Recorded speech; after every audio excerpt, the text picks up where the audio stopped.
Okay, hello everyone, and well, welcome to the Dead Island Wiki, I suppose. Because what I'm going to be doing here is I'm going to be basically talking about, kind of analysing, but not really, the film script for the Dead Island movie. Now, when I say this, don't get excited. Okay, this is a very old script. It's hopefully not going to be produced from this script. Very little is actually known about the film. Up until this point, basically nothing was known. However, what we do know, it came from this script that was leaked on the Dead Island Reddit. The post has subsequently been deleted, and also the download link for the script has also been deleted as well, or at least it's no longer available. However, I do still have the script on my person, as it were, and I've got it right here as it happens, and we're basically going to be going through this script and talking about it because the film was, well, the rights to making a Dead Island film was acquired in September 2011 here by Lionsgate, and it was supposed to be produced by Sean Daniel. If you've watched The Mummy, then you'll know of him. However, that's mostly what was known about it. Yeah, it's going to be co-produced with Deep Silver, blah blah blah. Filming was meant to begin in 2015. It dropped off the face of the earth, much like everything Dead Island around that time. For example, Dead Island 2 was dropped, stuff like that as well. But apparently, according to Lionsgate, the movie was supposed to be an innovation of the zombie genre because of its focus on human emotion, family ties, and non-linear storytelling. I can tell you that that is not what happens in this film script that we're going to go through. And at that time it was unknown if they were going to follow the same plot as Dead Island or go for something different. According to this, they still went for something different. The Lionsgate one may have been different. However, with this 2017 script, it's very different. It was definitely non-linear. However, there was basically nothing to do with family ties. Both the quest and the meaning of the word, phrase. It was pretty much a separate storyline. Very little returning characters. Most of them being cameos that were very much light-hearted, very much even more light-hearted than Dead Island 2 was. It also has fourth wall breaking, self-awareness, etc, etc. So, before we get onto this script, it was discovered and posted by somebody, and it has 112 pages, as you can see here, according to the PDF file. And it details a movie based on completely new characters, with original characters, and also returning characters from both Riptide and Dead Island. Don't get excited though. And instead of being a tie-in movie following the same plot of the first game, it's completely different basically. It kind of follows it incredibly loosely, by which I mean they start at the resort, they go to a city, they go to the jungle, they escape on a boat. That's about as much as it follows the plot of the game. And the script was written by Jason Lee Howden, and it was dated from the 8th of September 2017. I do also have my blog post up here which summarises basically what I don't like about it, and I will probably call into this at some point, which is why I have it open and ready here for us. So, I did actually summarise it all here, however we're going to go through it via the script. So, based on the video game by Deep Silver, yeah, technically. So, I will say I like the opening. Okay, the opening to this script is probably the best thing about it, and probably the only good thing about this script, okay? I do not like this script, I'm going to be honest. I've read through it far too many times. It's not good. It's a good thing that this didn't go ahead with, because this is an absolutely terrible script, even by video game movie standards, okay? But so we start off in the jungle. It mentions Dr. Kessler, 42. So there's your Riptide reference right there. Dr. Kessler and interns Marco and Lydia. Okay, and they've got two native guides, these two. As they go through, they find a village, burnt remains of corpses, hysterical laughter, okay? So, okay. They question what's wrong with her. One of the guides says it's a laughing sickness. Kessler explains it's Kuru. Okay, so we know Kuru. Okay, fair enough. That's a cool from the first movie. And then here is them talking about, eating the flesh of the dead, much like how Koratoya Ope told us in the playthrough of Dead Island. And Kessler explains that the first stage of Kuru is hysteria. The woman goes quiet. This is being filmed as a sort of found footage type thing, by the way, there as well. Because, as it mentions here, Marco's hands on the GoPro tremble, so I'm not sure actually. It could be found footage, or it could just be something there. Anyway, Kessler's taking a vial from the test kit and fills it with water for testing later. So Lydia then questions what the second stage is, and the tribeswoman turns around, jumps on her and bites her neck. Okay. Kaiko kicks her off, and so she's basically an infected. She is fast, she's jumping around everywhere, everything. Before the tribeswoman can do anything, she gets killed by a wooden spear, and there we go, Chieftain Koratoya Ope. So there's your Dead Island reference, straight there. And of course it did mention Banoi, so we're obviously on Banoi Island. So yeah, they're circled by scientists. Koratoya stares at them. Kessler tries to explain that they're here to help. The guides are trying to tell them to get out of here. Everyone wants to escape, but Lydia has been bitten. Ope notices it and says that she needs to be killed. The native guides don't agree with that. They want to save her. However, they're going to kill her because she's infected, and obviously the tribesmen know about the infection. Kaiko pleads with them, tells them to let him do it with his machete. Apparently it's going to be cleaner than with a spear. However, as he does that, he betrays the tribesman, brings down the machete, missing Lydia and slicing the arm of tribesman number 1. Generic tribesman 1, apparently. NPC. Kaiko is stabbed with a spear, but he allows the scientists to escape. So they all run through the jungle, fair enough, being chased by spears, etc. But Lydia is beginning to turn. Okay, fair enough. That's kind of a callback to the Dead Island 2 trailer from 2014, where you see the jogger get infected. Kind of. Hair falling out, cataracts. Again, very much like the jogger. And then Marco turns around. Lydia comes and tackles her. Kessler runs away through the jungle. Screams stop. Goes back to where they all were. There's only blood and bodies, and that's it. Opening title sequence begins. Okay, so, and then it shows, it sort of pans up through the trees. Sounds like a nice shot. It probably would have been a pretty nice shot for a cinema. So it sort of comes out of the jungles of the out of the trees of the Magendi jungle and shows the resort and bungalows. Okay, fair enough. Sounds pretty nice, and that's pretty much what I've got summarising here. Okay, fair enough. Sounds like a decent opening trailer. Opening shot for the movie. It establishes that there's zombies in the jungle. Establishes that there's a jungle. Scientists, native tribesmen. Shows the resort, and you can kind of get this. You kind of get the sense of, oh no, the zombies are going to infect the resort. That's where it's going to take place. Okay, fair enough. It's a decent establishing opening. This is fine.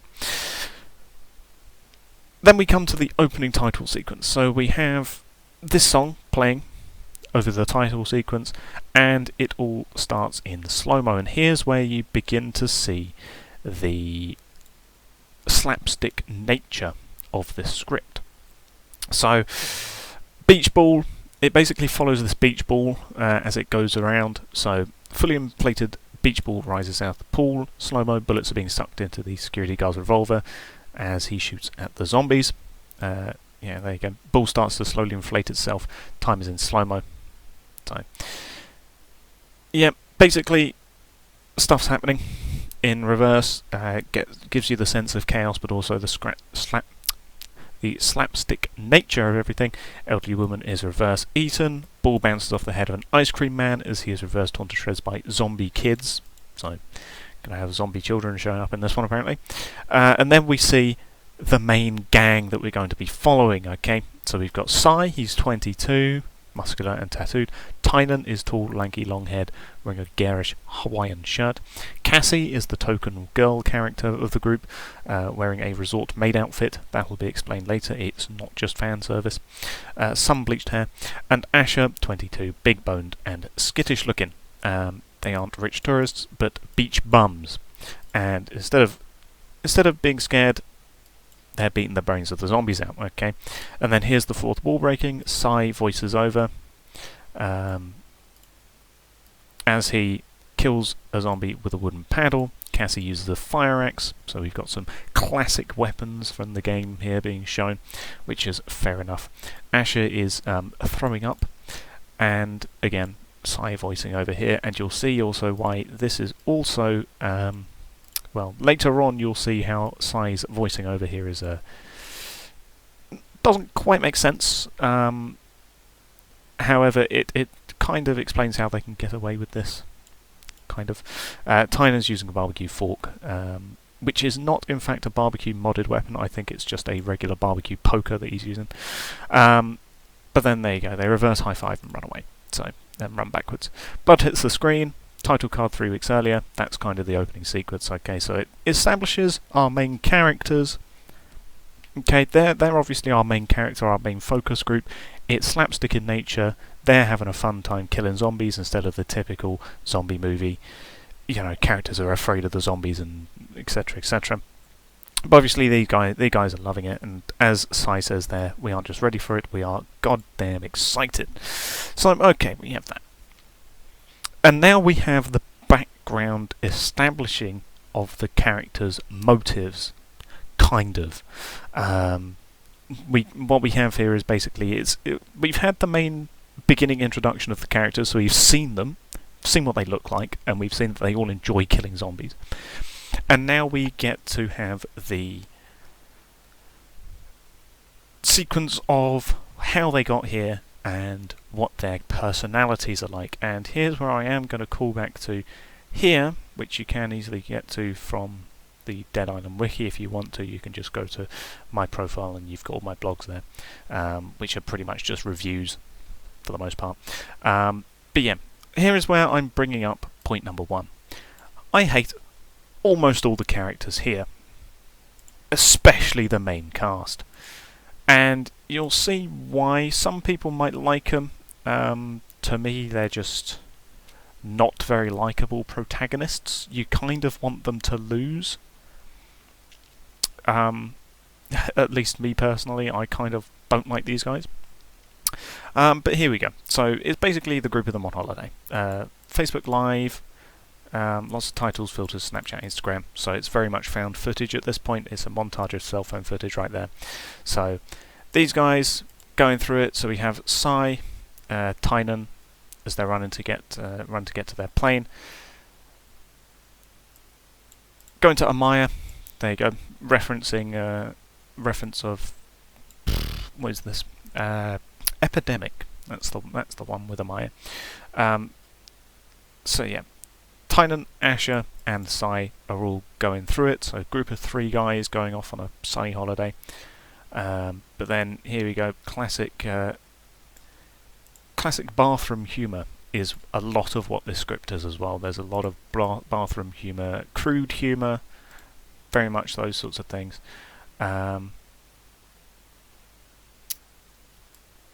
Flight attendant interrupts them. These guys, they're pretty much, well, they're dicks for the most part.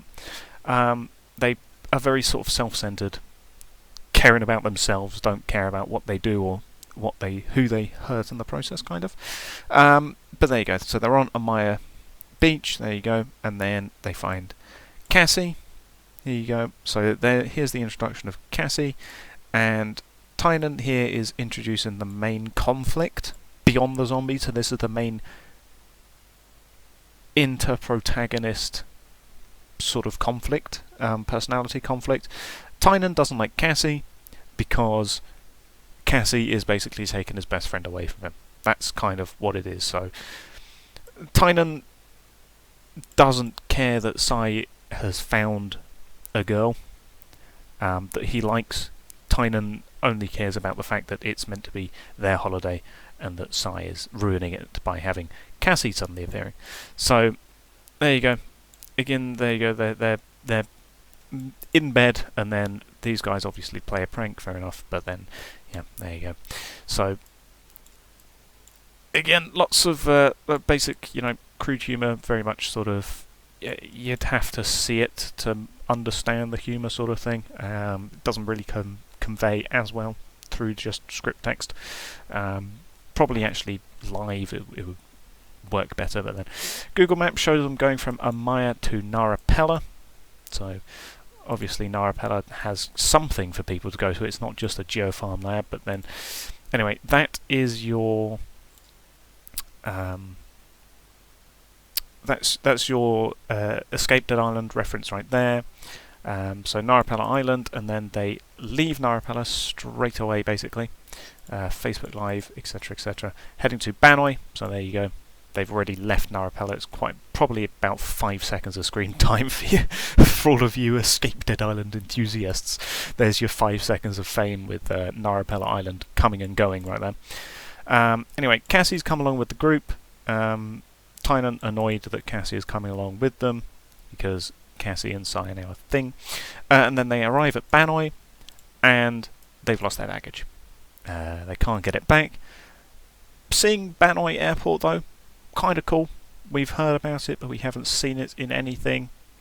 Both the book mentions it and the game mentions it, but we don't actually see it. Even in the book, I don't think. We might catch a glimpse of it, but you don't actually get anything describing about it. This would actually be a look into Banoi Airport, which would have been kind of cool, but yeah, anyway, they've lost all their stuff and they're onto the beach. So they're now stuck in Banoi, and they decide to get money because what they're trying to do is get to Palanai because there's a festival, and this is the main plot driving point. They need to get to Palanai to get tickets. They need to get to Palanai for the festival.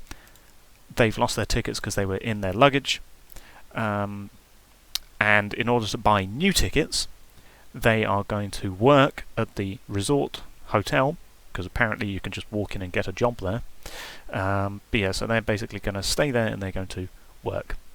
And okay, there's the main plot driving point as to why they're stuck on Banoi and as to why they want to, as to why they're still on Banoi. And that's kind of their whole modus operandi. That's what they want to do. They want to get money, buy new tickets, go to Palanai. Okay, there's your other Riptide reference, Palanai. And here is where we get pretty much more of the same humour as before. I do mention this here.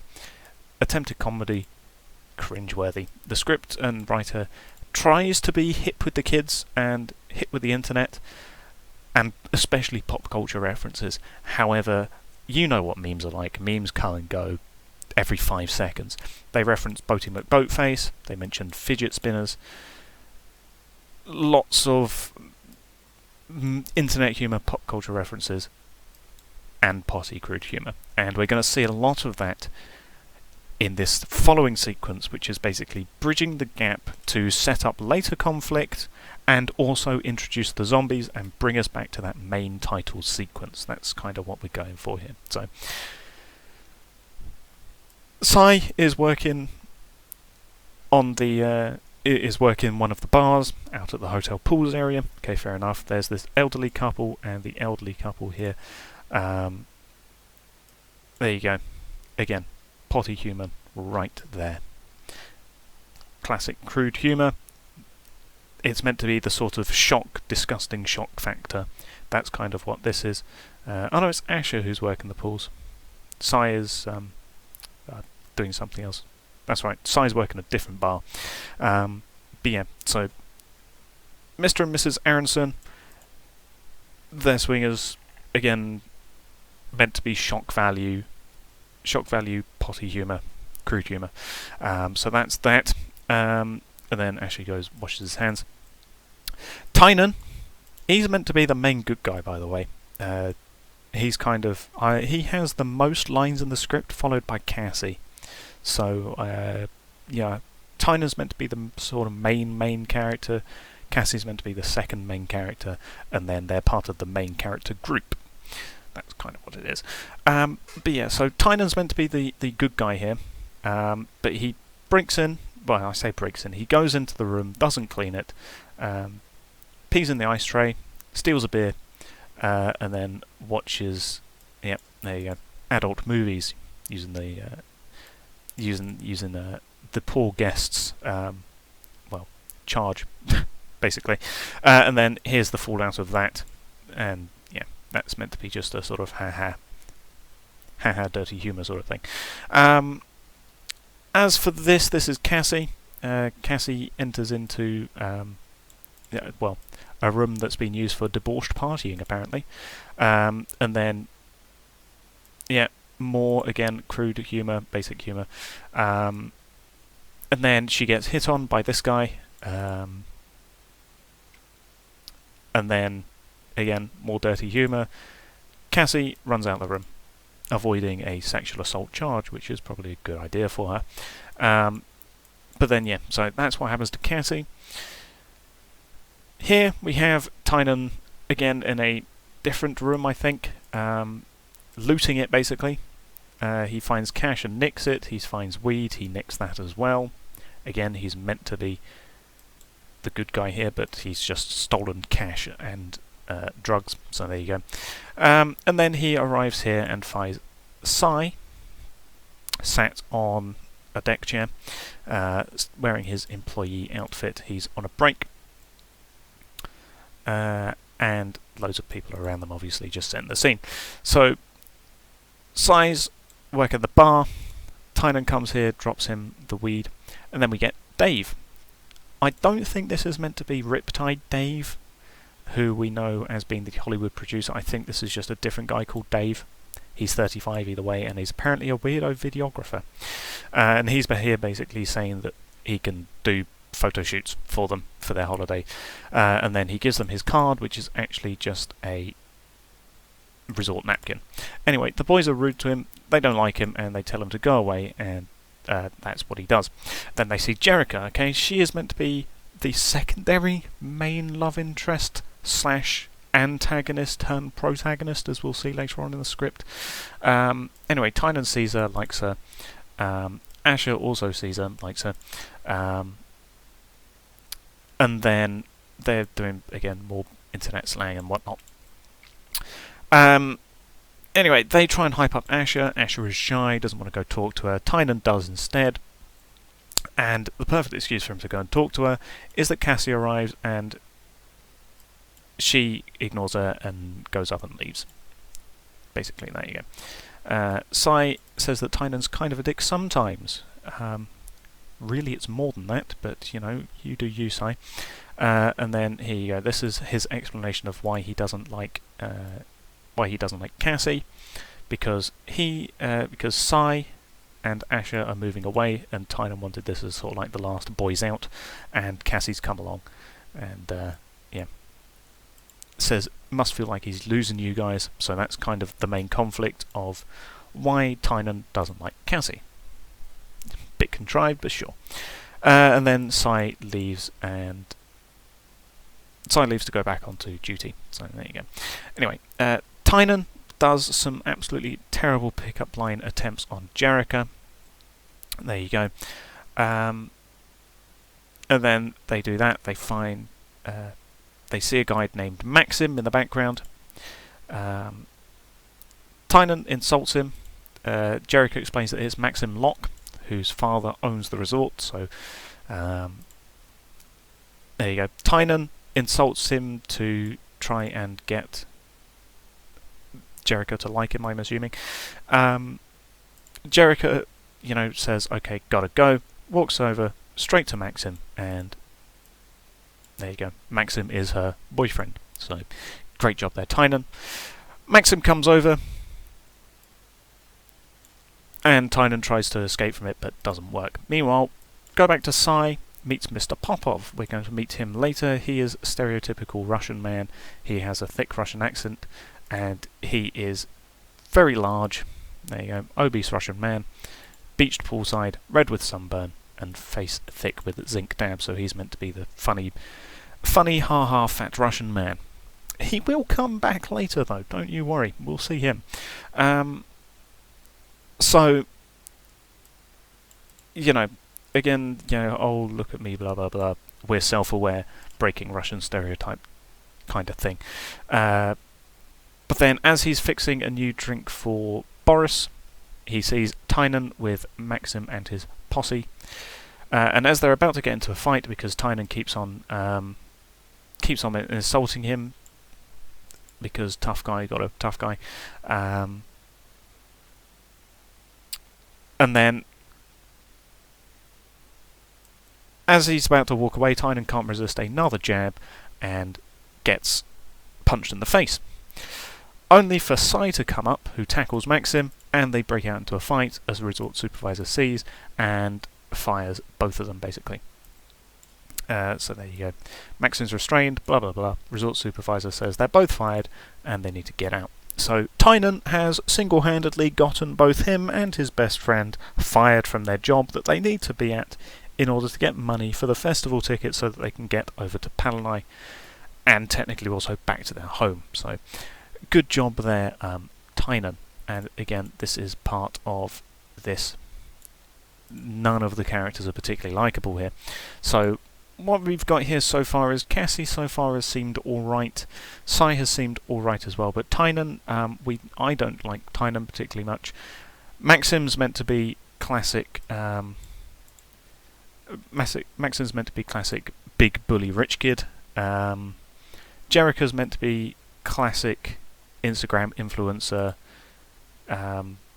stuck up sort of person, and Asher is just in the background, kind of. But anyway, we're out on the beach. Okay. Out on the beach, Tynan's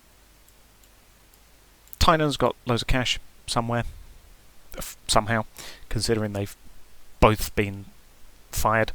Sai is just drinking on the beach because obviously he's been fired. They have, however, been paid. That's where Tynan's got his money from.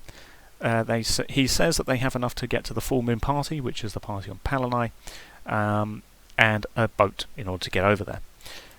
Sai, however, is telling him that he's not going anymore. He wants to go straight back to the States, show Cassie some things, and then go back to work, which is fair enough. That's rather adult. Sai, out of the group, is probably the one that I like the second most. Or maybe the most. I don't know. He's one of the more likeable characters, at least. Anyway, Tynan just wants to kick around, go to festivals, do all of that partying stuff. And then here you go. There you go. More classic crude humour. But here you go. Here's the main characters fight in a commotion, and then here's where they get interrupted. A drowning victim is pulled to the shore. Lifeguard sprints over, carrying the victim to the shore. Okay, doesn't seem too bad yet. Lifeguard notices a bite mark on the arm. Black veins covered in the pallid skin. So obviously, we know this is a zombie. They've got a bite mark. They've got the same black veins that we saw on Lydia. So again, that's sort of a callback to that, showing, okay, this person's going to be a zombie. We know this as the audience, we just don't know how it's going to happen yet. Okay. People are encircling the lifeguard, they want them to save the victim. Begins mouth to mouth. These guys are just watching. Tynan doesn't care, because classic Tynan only cares about himself. Sai, however, is sympathetic with the lifeguard, and is like, good on lifeguard. But Tynan, there you go. And again, more classic humour as it breaks down there. So yeah, with the lifeguard continuing to do mouth to mouth, but then suddenly gets bitten on the lip, and the person has become a zombie. These guys see that. Tynan literally still doesn't care. He's seen someone get assaulted and just goes, that's kind of funny. Sai, however, goes to help, whilst Tynan just ignores him, only to eventually follow. The lifeguard is being eaten, basically, by the victim. And Sai jumps in and pulls him out, and everybody else is taking pictures. Only to have the drowning victim grab said young woman, I'm assuming, and bite her shoulder. And then the lifeguard as well, there you go, has just turned and attacks a different young woman. And now all of those guys are also coming back as zombies and going on and infecting more people. So this is essentially how the resort becomes infected. Okay, so these guys, lifeguard back on his feet, spots Tynan, runs to him, but the lifeguard's head is caved in apparently by Sai wielding a nice good old paddle. We all remember our first paddle from playing the first game. But anyway, yeah, so paddle wielding Sai. Okay, fair enough. Lifeguard's dead, by the way. That's the zombie dead, by the way. However, the guys instantly recognise that these are zombies, and the Kuru disease is spreading among the tourists, according to the script. So yeah, these guys instantly recognise that it's zombies, and then Sai kills this one, or well, knocks them down, and then Tynan kills them with a beer bottle. So, you know, these guys are like, wow, this is really cool. And then they decide we've got to go and find our friends. So they've got to go find Cassie and Asher. Okay, fair enough. We then go inside the resort, and we're back with Cassie. Cassie is still trying to do her job. Obviously, she and Asher have not yet been fired. So these guys are doing their things. Cassie sees a young girl crying, walks towards her, and then suddenly the little girl is turning into laughter. You know, she's crying, saying "Mummy's sleeping." But then, as she gets closer, girl starts laughing, recognises that the girl is in fact crouched in front of her dead mother. Well, I'm assuming it just says a body, but I'm assuming they're going to say it's her mother. And then she runs towards Cassie. Cassie knocks over the cleaning cart, trying to escape, and then uses the frame to act as a shield to keep the zombie girl away. Cassie, obviously not understanding that a zombie, thinks that it's just a really excitable child for some reason.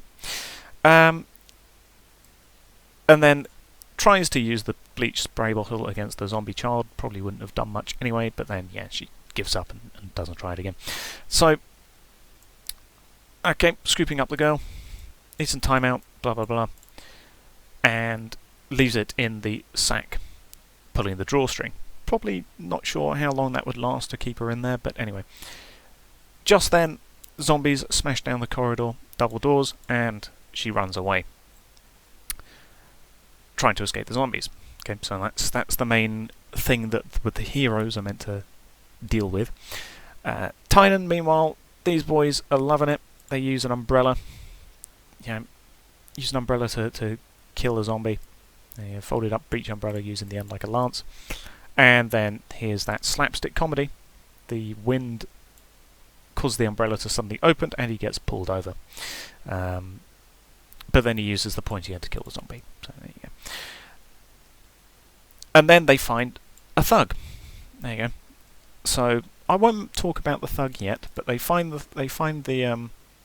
thug, and then he breaks one of the legs with a paddle, breaks the other one with a breaks one of the legs, then hits it again, breaks the other, and then attacks it. Who's that? Tynan decides to use a sand bucket to hit it, and then Sai uses the other end of the paddle to drive it through the head of the thug, and that's it, dead. So there's your thug representation, dead in about 10 seconds. If only it was that easy in-game. It kind of is, I suppose, but yeah, they definitely had an easier time with the thug not flailing its arms around. But anyway, yeah, so they've killed the thug.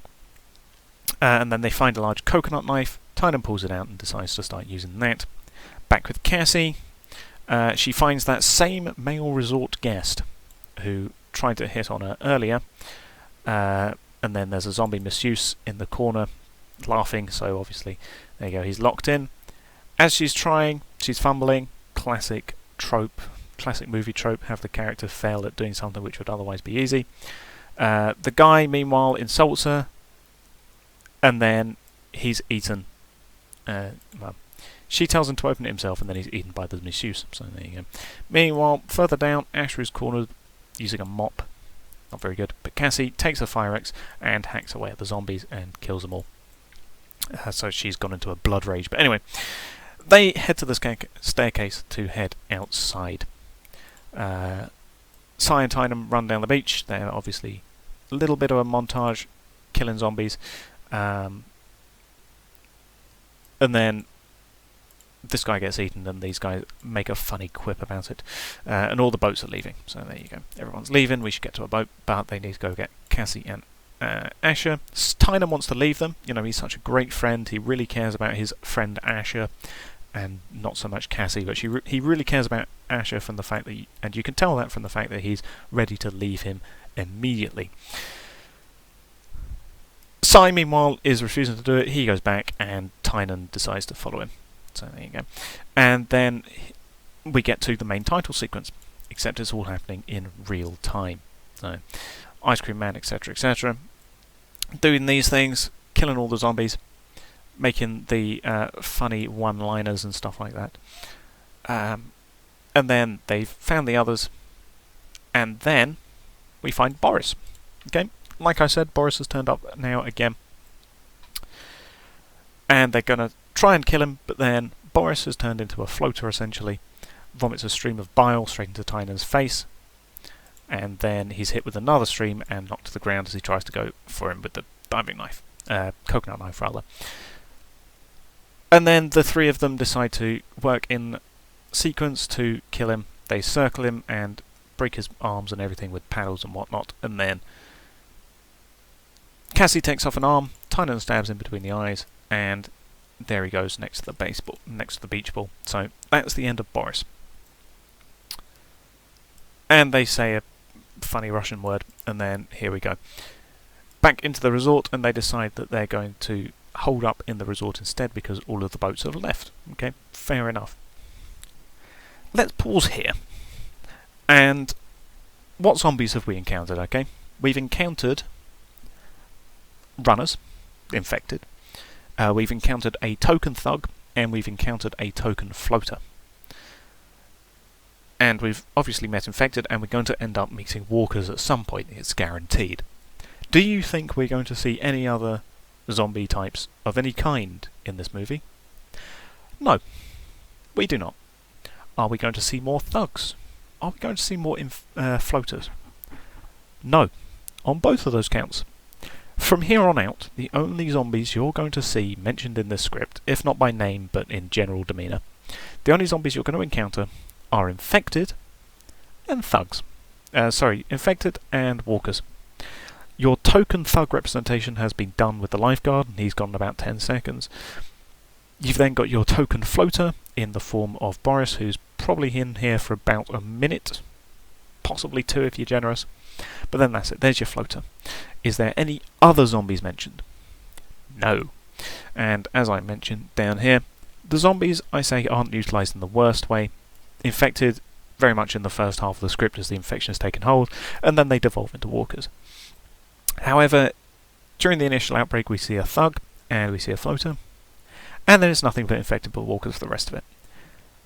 No butchers, no Riptide special infected, so no grenadiers, wrestlers, screamers, not even a butcher, not even a suicider. And a suicider would have been a brilliant zombie for a film like this. You know, a big explosion of blood and gore, perfect for a horror movie. However, they just completely forgot suiciders exist, and none of them appear in here, which is a real shame because I think a suicider would have worked brilliantly in a Dead Island movie. However, apparently these guys didn't think so. So, yeah, there goes that. We're not having that, apparently. So they go into the foyer of the resort. However, as they're about to do it, Tynan, being a brilliant movie protagonist, absolutely flawless protagonist that everyone loves, he decides to make loads of noise as they're trying to be really silent to avoid the zombies. He decides to use a vending machine and get out a can of Coke, I believe it is. There you go, Coke Cherry, that's what he's trying to get. Well, they don't say Coke Cherry, but you know he's here to get a cherry soda. But yeah, so he decides he's going to be an absolute douchebag, and he's going to use a really loud vending machine, and that causes all the zombies to come and get them. As Sai goes back to grab his friend, who he should really leave to the zombies at this point. But yeah, anyway, Sai gets infected by a zombie, and we now jump into... Well, Sai gets pulled backwards. Cassie comes in to defend him with the axe, fending off the zombies to allow Sai to be dragged backwards. But now Sai is voicing over. And we do get a pretty cool sequence here, actually, as we get basically a POV. You are Sai getting infected, and we see basically what Sai sees as he's getting infected. So he's turning pale, etc. World's being distorted, like infrared. He sees Tynan. You know, he wants to bite him and eat him, and then Sai is basically voicing over what it feels like to be turning into a zombie. So there you go. And Sai's last words is protect Cassie. And then tells Tynan to promise him. And Tynan goes, yeah, whatever. And then they leave him, basically. They leave him, they kick him back into the zombies, and they run away. As they're running, they get to the kitchen. They find a food storage. It's locked. There's people in here. Just as they're about to be overtaken by the zombies, they manage to convince whoever's in here to let them in. And they do. They get brought in, door closes, bang behind them, and the zombies are all obviously stuck outside. Inside they find all of our favourite characters. We've got Dave, we've got Mr. Aronson, and we also have Mrs. Aronson as well in here. So we've got all of the main survivors that we're going to really encounter for the first half of this script, really. Mr. and Mrs. Aronson. We got Dave. I don't mind Dave, actually. Dave's kind of weird, but he's kind of in the background, but he's not a particularly offensive character. He just exists. And then the group's basically stuck in here. Weeks later they're still in there, but they decide to venture out, and there's only a single zombie, and it is a walker. So the infected have devolved into walkers. Fair enough, okay. Sai is voicing over again. He's our narrator, basically. I mean, that's what he's reduced to. It's a shame that they sort of killed off Sai, because Sai was probably one of the better of the four characters, well, the four main characters. So yeah, kind of a shame that we're now stuck with stupid, crappy Tynan, but here we are. So yeah, he's doing some stupid slapstick thing, and then the group come outside. They see that there's, the zombies are now, very few. They're very docile. They've turned into walkers. There's not as many of them. They've obviously wandered around and about everywhere. Tynan asks if they can see Sai. Cassie's turned into the tough, do-it-all woman. She's kind of the leader of the group now, which is a good thing. But yeah, so they say that if they see Sai, they're going to kill him. They go, alright, yeah, sure. And quick montage as they kill the zombies and then barricade the front door. And then presumably they go around and clear the resort of the rest of the zombies. Well, clear the rest of the hotel of the zombies. And more slapstick stuff here, as they're supposed to be clearing up zombies, and these guys are doing a terrible job by just chucking them down the laundry chute and leaving them. And then Cassie tells them, what are you doing? We've got to take them out and burn them to avoid being infected or whatever, and having the smell of rotten meat happening. And Asher, meanwhile, manages to find a radio. Like everything else, it's smashed to bits, but he says, hey, I found a terrible radio, but I've managed to fix it up, or I can manage to fix it up. And then here's some more of that crude sex humour as he exits the office, shouts out that they've found it.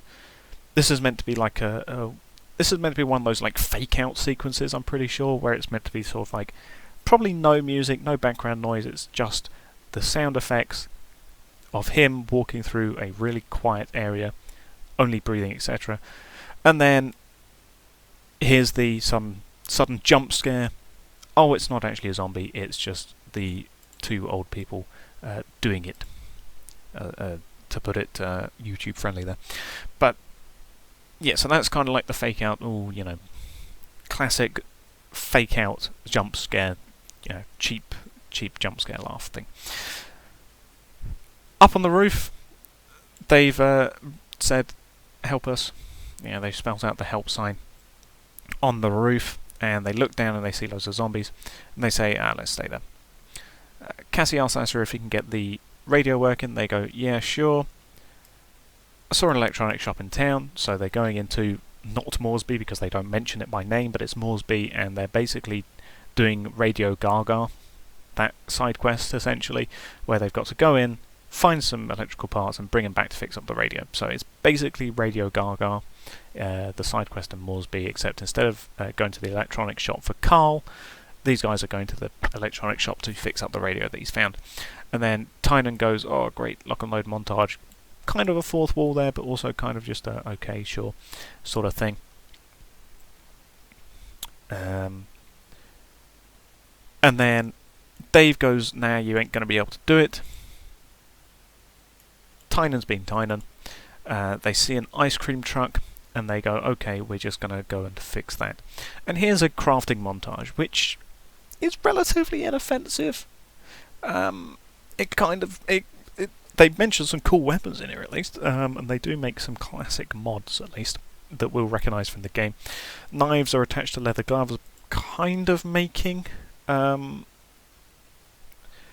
they're kind of making the Rending Claws mod, although not really.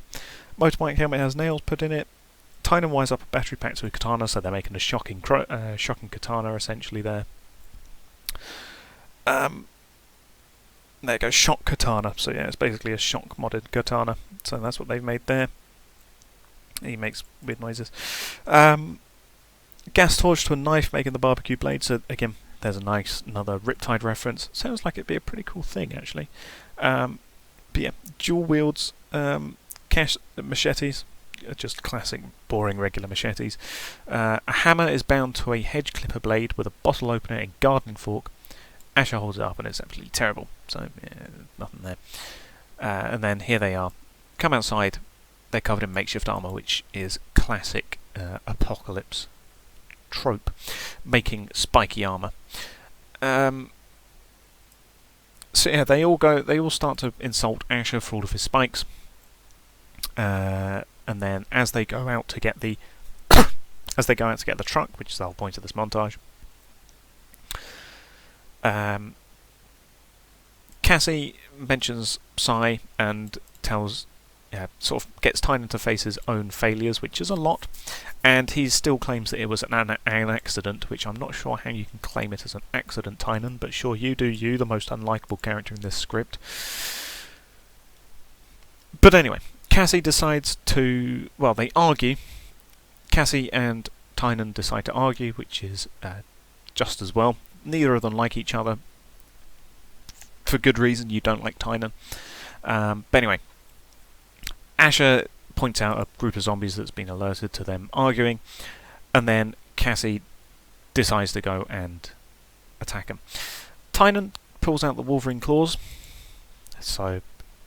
Again, those are actually the Rending Claws mod. Wolverine Claw mod is what it used to be called before they changed it in patch 1.3. So they're obviously using just Wolverine's claws just to point out that that's what it is. Still sounds like it's pretty cool. And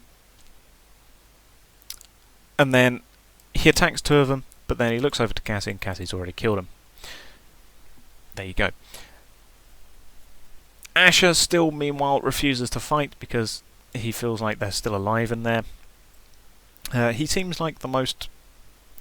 what's it called? Intelligent of the group, since he wants to fix up the radio, which requires some dexterity and understanding of how a radio works.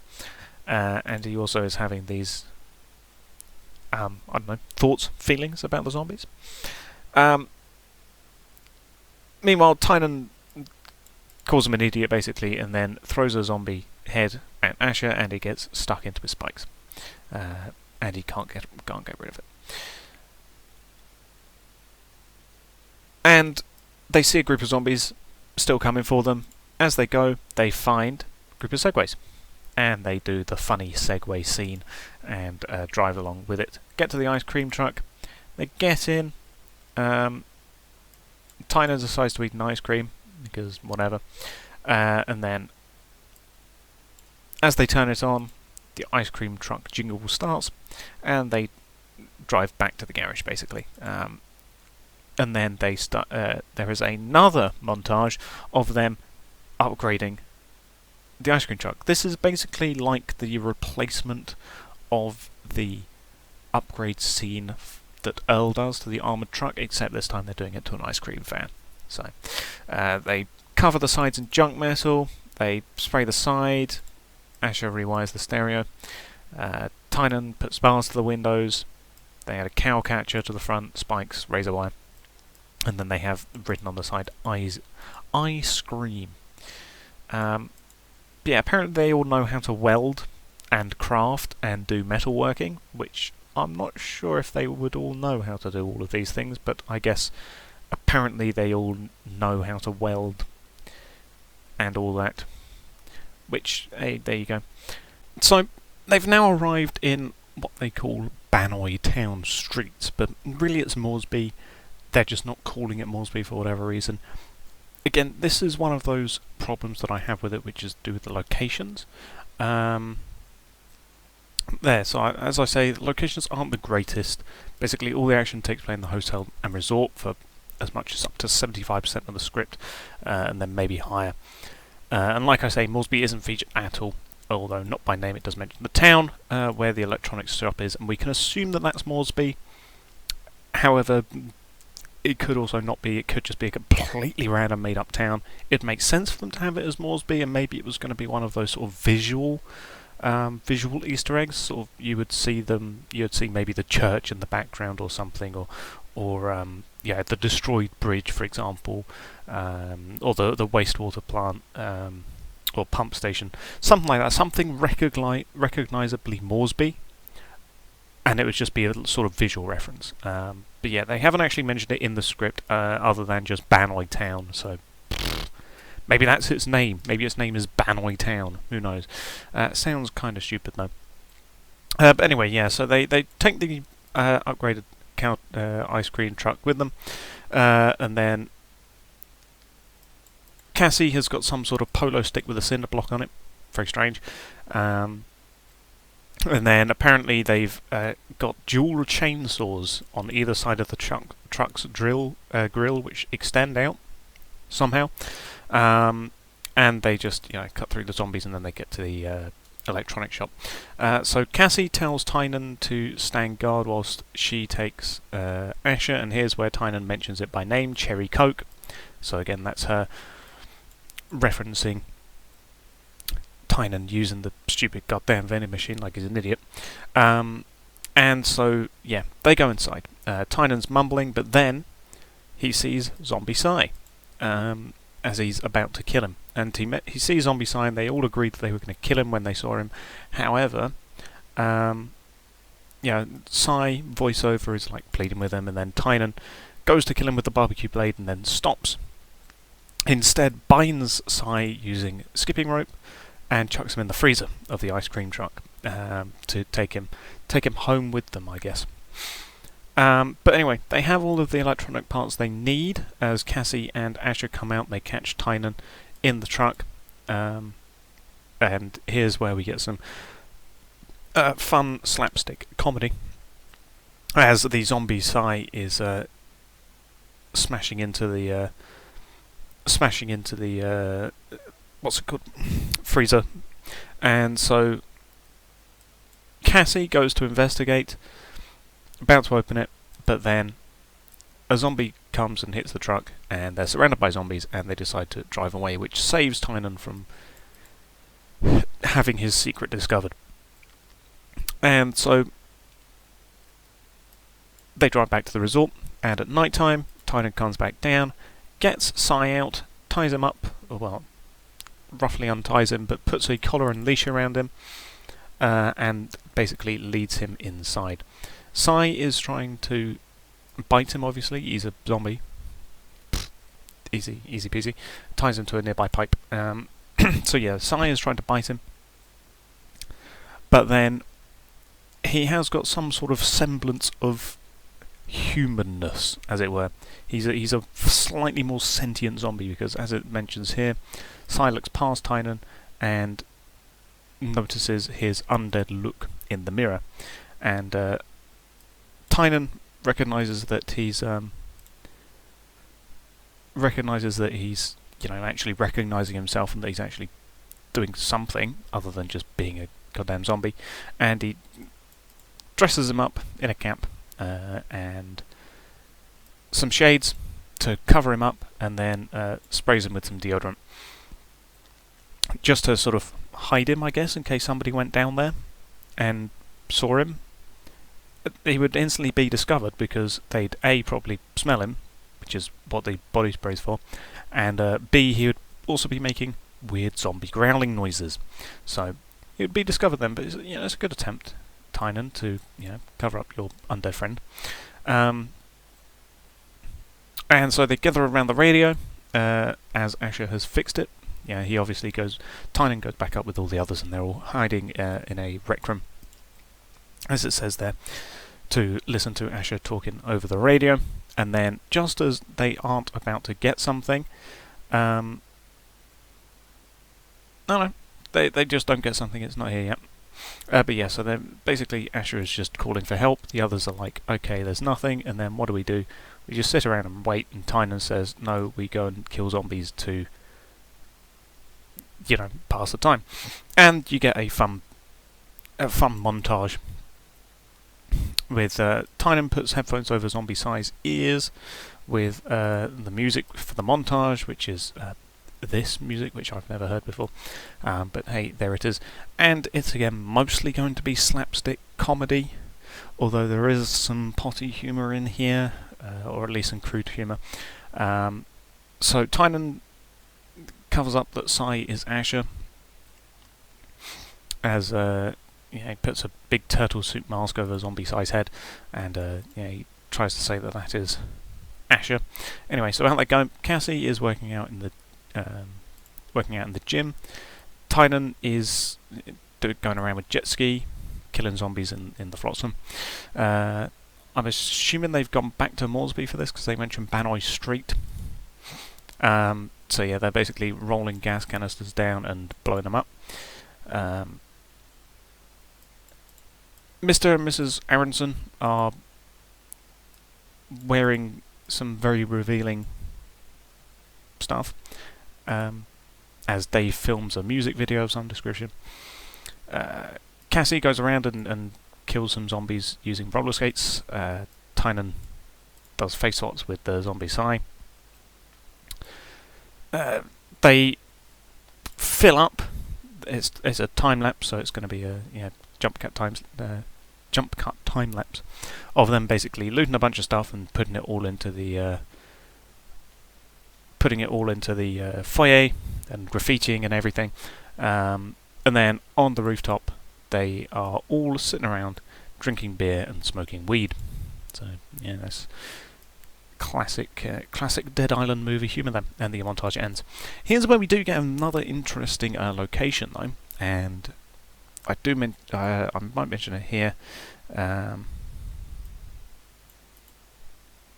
No, I don't mention it there. However, they do have one new interesting area, which is the Bannoy Aquarium. Not sure where this is. I'm assuming near to the resort, because it would make sense to have a sea life aquarium near the sea. And as you'll see later, well, in fact it says here Dolphin Cove, so it makes sense that they have some sort of access to the sea. So yeah, they go to the aquarium, at least Cassie and Asher do. Obviously, Tynan's probably MIA with Sai somewhere. So yeah, they're here excited to see the dolphin, and it's called Dolphiny McDolphinface. Here's one of those incredibly dated and old internet references. Boaty McBoatface, in case any of you were questioning what this is a reference to. But yeah, if you haven't heard of Boaty McBoatface, I don't blame you. It is very old now, but yeah, there you go. They even mention the origins of Boaty McBoatface here, except with Dolphiny McDolphinface. And so they go past a aquarium employee zombie, And then they find the dolphin really weak, nearly dead. And they decide that they're going to free him instead. They manage to put up the gate and they rename it to Dolphin Lundgren, which is a reference to, at least I looked this up, and I discovered that it's a reference to Dolph Lundgren, which is, I can't remember. Let's have a look. Dolphin face. I did mention it here in the trivia section of Dolphin faces thing. A Swedish actor. So there you go. So that's the reference there. If you're Swedish, you might love this reference, but I have no clue who the hell Dolph Lundgren is until I looked him up. But yeah, that's the referencing there. And then the dolphin is still just floating around, but then they guide it out and it swims to freedom in the ocean, and they're really happy that they've saved him. And the dolphin shows up balancing a zombie head on its nose. Meanwhile, after that I should say, they're back in the basement at the night. Tynan has obviously told Asher about Sai, and not at some point. It's never mentioned when he does this, but apparently at some point he told Asher about Sai being down here. They've turned it into a man cave apparently, and they're watching things on a TV screen. And then here's where she sees them sitting on the TV, sitting next to Tynan and the zombie Sai. He has oven mitts on and stuff to catch the flies around him. And they're watching some, I'm assuming that's a movie of some sort. Zombie flesh eaters on TV. I'm assuming this is some sort of made up TV show or movie that they're watching there. And so they're there talking about it. Cassie, however, comes in and is understandably angry at them for keeping a zombie down here. And she's not very happy about them, obviously. They've seen Sai, she's very upset about it. Sai is trying to tell himself not to eat Cassie, and for Cassie not to look at him rather. Tynan and Asher are obviously trying to calm her down. She's not very happy about this. She's trying to get to Sai so that she can kill him like they agreed. And Cassie's understandably asking why they're keeping her dead boyfriend as a pet. Understandably questioning this motive. But as they're arguing, at least Tynan and Cassie are arguing, Sai, however, is getting more aggressive because he's hearing the noise, he's getting angry, he wants to bite someone, he is a zombie after all. And so as they're arguing, they continue arguing. Tynan tries to get the machete off of Cassie. Asher is trying to break them up. Sai is still getting free, and as he does so, he manages to bite Asher on the neck. So good job, Tynan. That's another one of your friends you've just got infected. That's 2 for 2 right now you're doing there. And so obviously they're now like, uh-oh, somebody's now been bitten. Tynan's like, oh no, I've got another one of my friends bitten. Maybe I'm not such a good guy, as Cassie berates him, quite understandably. And she's now going to get Tynan to kill Asher. And they have this is meant to be the sort of main sad scene, at least the second main sad scene, because there's probably going to be sad music playing over this thing. They're probably going to be talking in low voices, sort of reminiscing, trying not to cry. And then Tynan makes a stupid Mortal Kombat reference, and then Asher responds to it, and then Tynan realises something, which is that Asher isn't laughing, which, if we remember from all of the previous instances that we've seen somebody get infected by this version of the Kuru virus, they always start laughing. As Dr. Kessler mentioned at the beginning of the movie, in the opening sequence, at least this version of Kuru starts with the first stage of the infection being laughing. And at this point, Asher should definitely have started turning at this point, considering how fast we've seen it take hold of people. And so he should have started laughing, but obviously he hasn't. And Tynan's now realised this, and it took Asher saying this to him for him to put the pieces together in the fact that Asher isn't actually showing any signs of symptoms. And Cassie is obviously sceptical about this. Tynan, however, has managed to put the pieces together, and he's determined, oh my god, Asher is an immune person. Because, yeah, he's not laughing. The differently animated, they always laugh before they turn, like, instantly, as Tynan correctly says here. Asher obviously hasn't done that. And he deduces that maybe they could use his blood to make a cure. Okay, fair enough. And Cassie's like, I suppose so. And then Asher's like, great, can I please have someone not have me bleed out now, which would be very useful. And now we come to the main crutch of the movie in terms of conflict. Up until now, the only conflict we've had is zombies, and we've had the intergroup conflict between Tynan and Cassie. But here is where we get these other people involved. So we've got what we're going to have here now is Maxim, Locke, Jericho, Maxim's father Jonathan, and Elwood. These are going to be our main four bullies for the rest of the script. This is the main bad guy, the antagonist group that's going to show up now. So it's nighttime. It's a storm.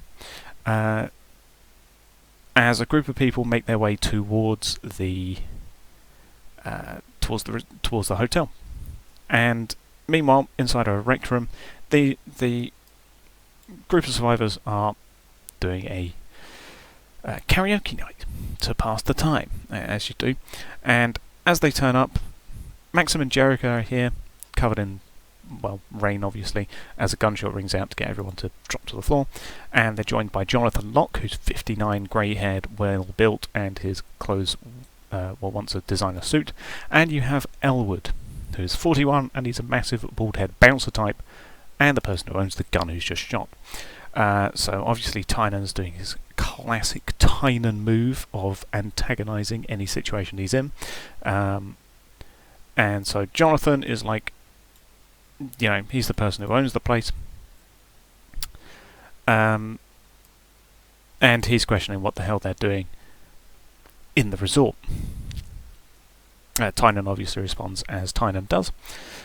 And then Jonathan understandably punches Tynan, and I'm sure at this point I would probably jump with joy at the fact that somebody has finally punched Tynan again. But anyway, so they're now on the floor. Tynan is still antagonising him, being a hard man.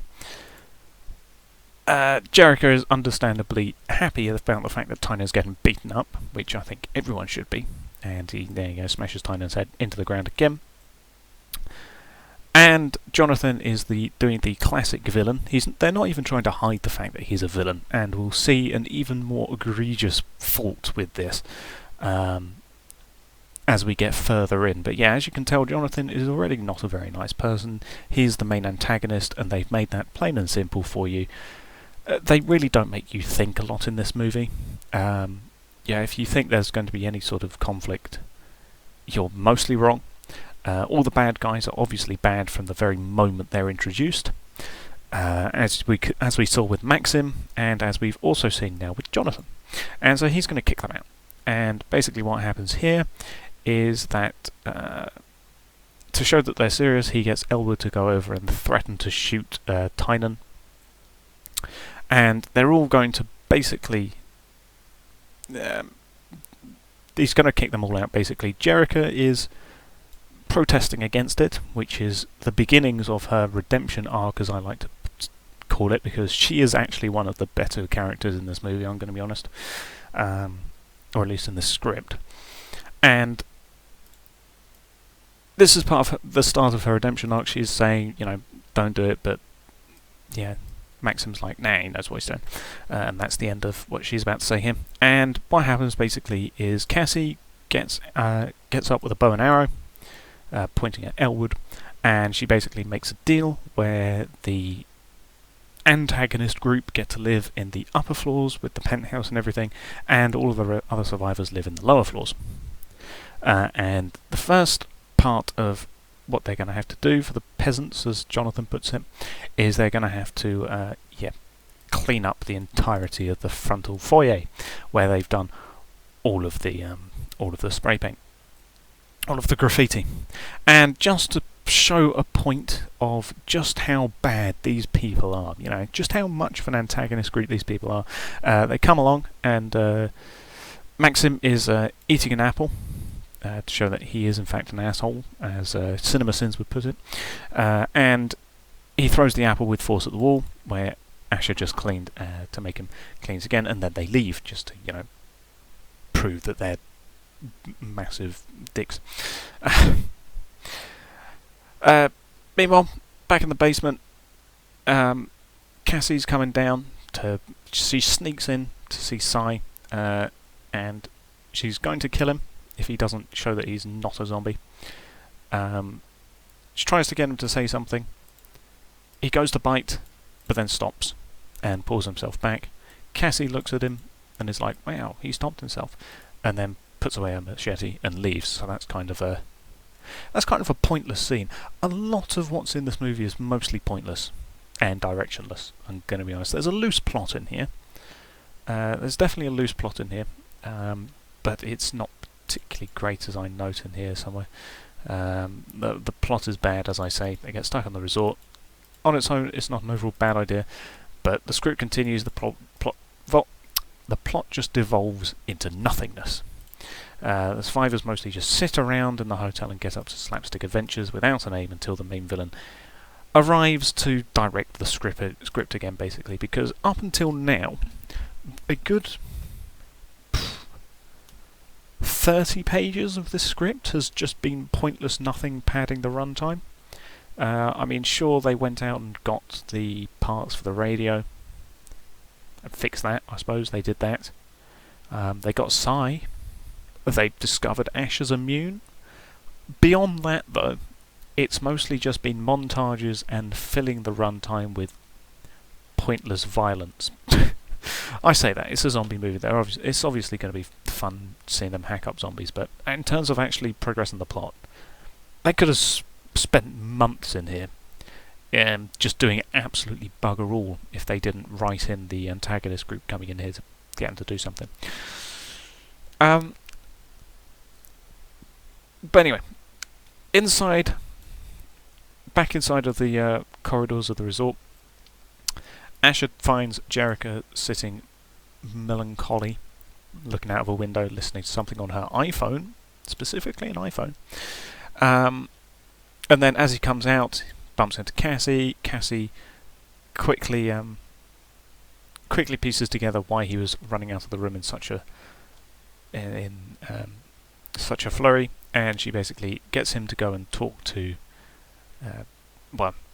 She says she gets him to go and talk to her. She basically pushes him into the room to go and talk to her. And then they begin to talk. This becomes the main love interest of Asher. I mean, she already kind of was, but it was sort of a very background thing. But this pushes it more to the forefront of being the main love interest for Asher. And then Jerica's showing her more, I suppose, human, relatable side. And then, they're slightly bonding and stuff like that. She begins to cry, breaks down into him, but then before they can do any more sharing of a moment, showing the fact that she is actually more likable, at least, than the one-dimensional bad guy of Maxim and Jonathan. So yeah, it's sort of showing her more as a 2 or 3-dimensional character. Probably more 2-dimensional, but better than the 1-dimensional character of Maxim and Jonathan. But anyway, just before that, they find Dr. Kessler. His full name is apparently Dr. Matthias Kessler. But anyway, he comes. This is his reintroduction to the plot, basically, after disappearing in the opening sequence. He's now finally turned up, calling out on the radio, because he obviously heard, I'm assuming at least, he heard Asher's call on the radio. And so everybody, and I mean everybody, both the protagonist group and the antagonist group have now come along and they listen to Dr. Kessler's retelling of his events. He went back to his research facility to find it overrun, and he's been here ever since, trying to find a cure. Fair enough. Cassie asks if he's found anyone immune. He says no. Asher... Here's where Asher kind of messes up with the fact that Jonathan and Maxim are here, and he says, I'm immune. Kessler's like, wow, that's great. You've got to come to me immediately so that I can make a cure.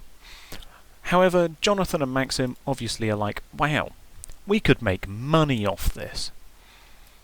And yeah, so that's their main motive now, it's money.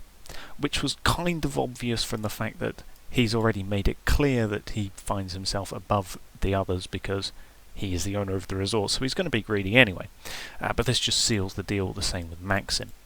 And so he's obviously going to now hatch a plot to kidnap Asher and get Kessler to make a cure and sell it for loads of money. That's... Anybody can see this coming from a mile away. And in fact, that is what they're going to do. Again, this is that plot that's not particularly good, and then the script actually has a name, however you can kind of guess what's going to happen from most of it. So, yeah, back inside, Tynan is hanging out on the roof with Sai, pitching machine turns it on, balls start flying towards Sai, creature flails trying to attack them. He's basically trying to play, I guess, catch. Yeah, because he has a baseball mitt taped to his hand. So, yeah, he's trying to play catch, sort of more slapstick version of catch. And then he explains again. Here's that potty / crude humour coming in again. Says that he got the mask from the Aronson's room. And then Cassie and Asher are going to go to the lab, as per Kessler's instructions and his explaining, because I believe he told them how to get to him. Yeah, there you go. It's on the other side of the island, take the mountain path, blah blah blah. He gives directions. So, yeah, they've got the things from them, and Cassie's basically saying, are you coming with me? He says, nah, I finally have what I want. Everything hanging with my best buddy, which is Sai, and he says, there's nothing out there for me. Have fun. I'm staying here.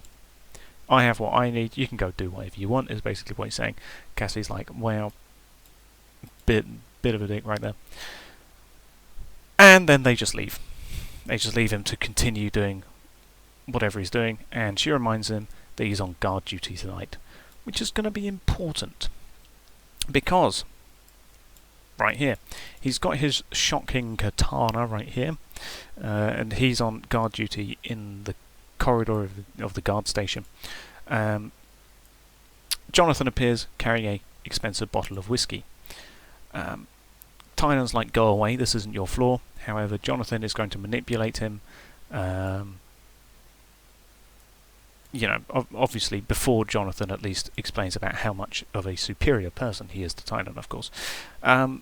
However, he's in a good mood because he's going to hatch a plan, and he basically gives Tynan the whiskey. He's sacrificing the whiskey to progress his goal of kidnapping Asher. But yeah, he basically plays on the fact that Tynan is not very good buddies, best buddies with Cassie. There you go. And he basically says, I could use you. Think about whose side you're going to be on. However, Tynan doesn't care, because by then Jonathan's left and he's left with the whiskey, which is his exact entire plan. Get Tynan incredibly drunk on some very strong whiskey. And he goes off to drink it. And here's where his plan is, well, at least Jonathan's plan is put into action. Tynan is obviously now drunk. Big surprise there. Passed out in front of the TV, empty whiskey bottle next to him. Elwood has turned up to make sure that he's actually, blackout drunk. Elwood gives him the thumbs up, they head off. Jericho's like, maybe we shouldn't kidnap a man. And they go, well, Maxim goes, shut up. Jericho's like, you shouldn't be doing this. And then Maxim's like, now we got to do this, otherwise we're going to be dead too. And she's still not very good. She's still not very happy with that answer. So, again, this is showing more of the fact that she is a more redeemable character. It's showing her internal conflict, which will come important later. And again, the fact that she actually even has this is the reason why I say she's one of the better characters in the movie. Just having this one thing puts her above like 90% of the characters here. Asher is snoring in his bed, obviously, and then he gets taped up and taken to the truck by the group. Jonathan is like, I'm going to make sure these guys don't follow us, and he hatches his plan to get the zombies in. Basically, what he does is take apart the barricade, lets all the zombies in, and then that's it, basically. So they get back to the garage, truck's idling, he gets in the passenger seat, and off they drive. Jericho questions what he's done.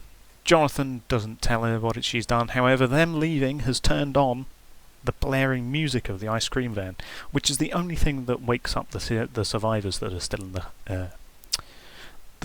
hotel. Otherwise, they'd be dead, because Tynan once again didn't do his job. Tynan is quite literally the worst character in this movie. You could even argue that he's even worse than Jonathan or Maxim in this movie, I'm going to be honest. So far what he's done is he's got one of his friends turned into a zombie, he's got the other one bitten, and the only reason he didn't turn into a zombie is because he chanced out on being immune. So he could have got two of his friends turned into zombies, and now he's going to get multiple people killed because he got drunk on guard duty, which is exactly what he wasn't meant to do by being on guard duty. So yeah, Tynan's a brilliant protagonist character, quite honestly. But anyway, they've got the music going and they drive off. Cassie has been woken up by the noise. She grabs her bow and arrows, sees them driving off, and now here comes the carnage that is the fall of the hotel. Well, I suppose the second fall of the hotel. Mr. and Mrs. Aronson are getting up to their whatever they're doing in a spa room, and they're talking about stuff, which I'm not going to go into detail with for YouTube. But anyway, Cassie has now found out that the zombies are in the hotel.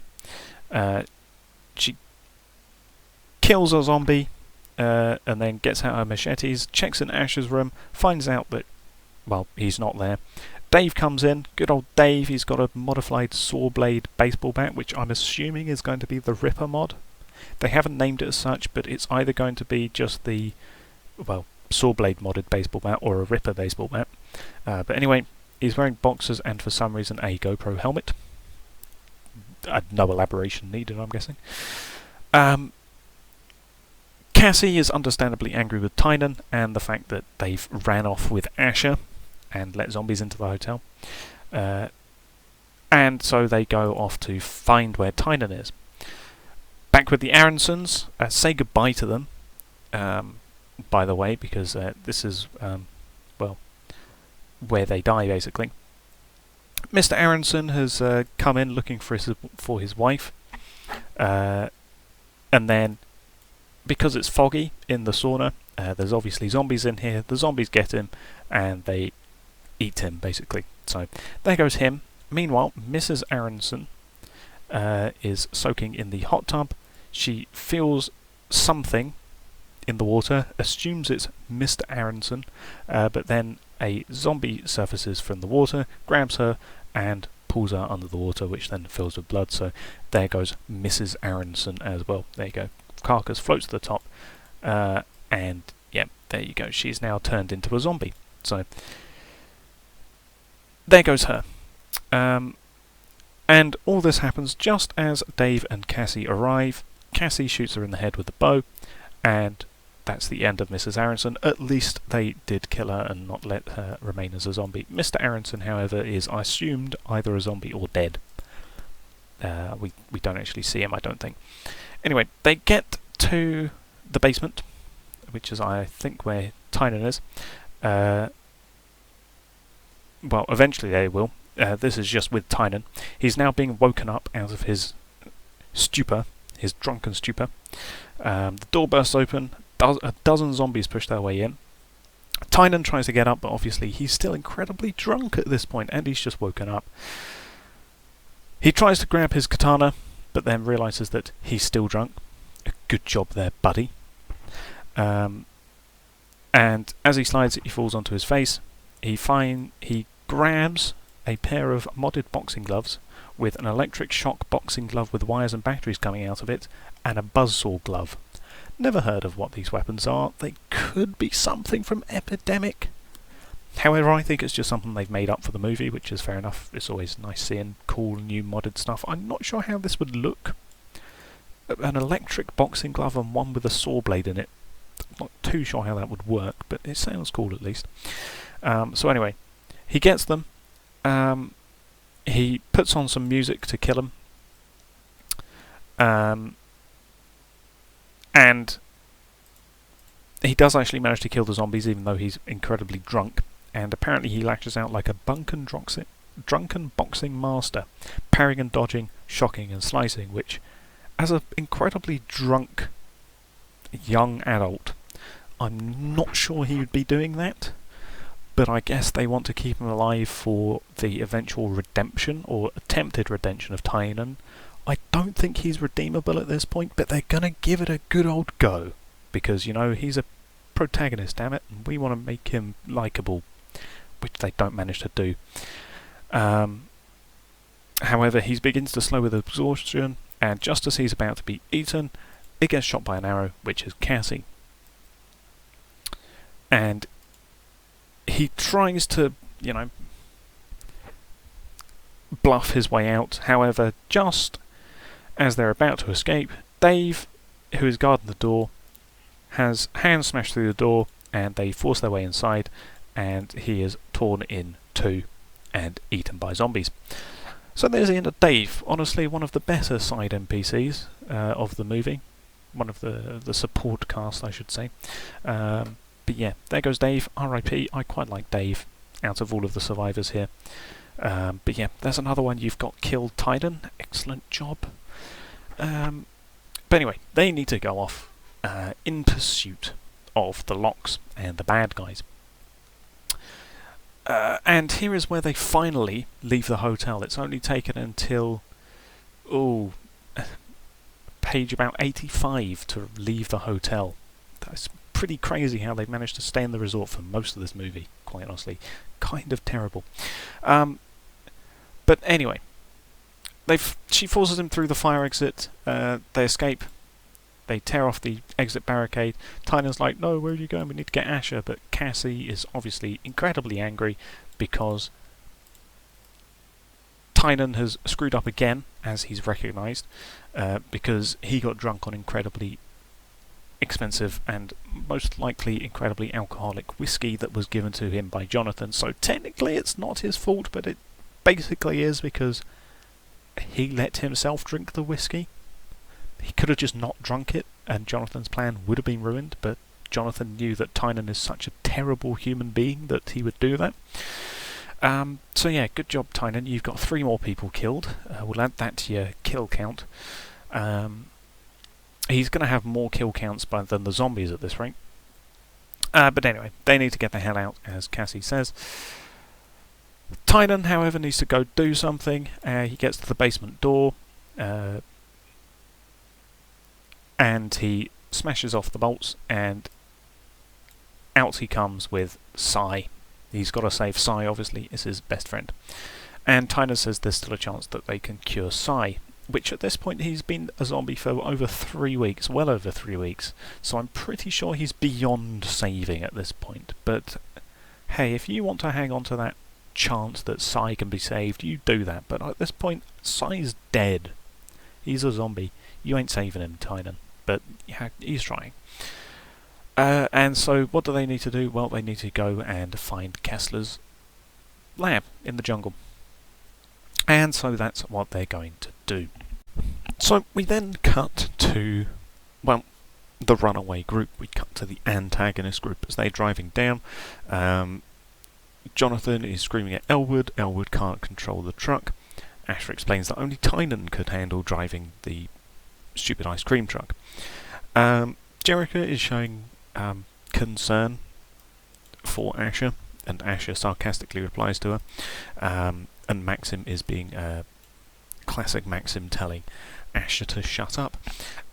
However, as they're driving, Elwood loses control to avoid some zombies, and it runs down the cliff into a tree, and Elwood's head smashes against the windscreen. From the outside, we see them try and get out. Everybody gets out. Maxim pulls Asher out. Jericha exits, holding her arm, so she's got a, injured arm. Elwood, however, is stuck in the front of the truck, and he's like, "Oh no, my legs are stuck. They're not broken, they're just stuck." And, well, Jonathan, being an incredibly well-written antagonist with lots of likeable features, he straight up goes, "Yeah, I'm an ass." And there you go. And he goes, "Yeah, and I'm fine with it." So, yeah, congratulations, Jonathan, for being a really good three-dimensional bad guy in the movie that's really going to have lots of long-lasting impact with the audience. So, yeah, he basically just straight up says, "Yeah, I'm a bad guy. I'm the bad guy of the movie," is what he says. Elwood's like, "I've worked for you for 15 years, but Jonathan's like, "You're a peasant." And then he takes his gun and puts on loud music to attract the zombies to come and kill Elwood, because they have to hammer in this point that Jonathan's not a nice person, in case you haven't got this already. Here it is. And yeah, this goes back to my all of the characters are nearly all assholes. And as I say here, the villains are over the top. But yeah, the script tries to be meta and have the villain recognise that he's an asshole, but this just comes off as cringe, gonna be honest. All of the bad guys here, which is to say Jonathan and Maxim, Elwood's not really in it, so he's a bad guy, but he's in there for about 5 minutes of screen time. But yeah, like Jonathan and Maxim, they're incredibly over the top as basically cartoon villains, which, yeah, I mean, Charon was like the villain behind the scenes. Ryder White seemed to be yeah, even Ryder White was better than this. Even Frank Serpo's better than this, I'm going to be honest. But yeah, so Jonathan's like, "You know what, it's really easy to just leave you to the zombies." And then off they go. Jericha's like, "What's going on?" And Jonathan's like, "Oh, he didn't make it." Yeah, shut up, Jonathan. Who the hell are you? And then Elwood's still trying to get away. Zombies have arrived, and they pull him out of the truck. And he's never seen from again. Wink, wink. It then cuts back to Tynan and Cassie.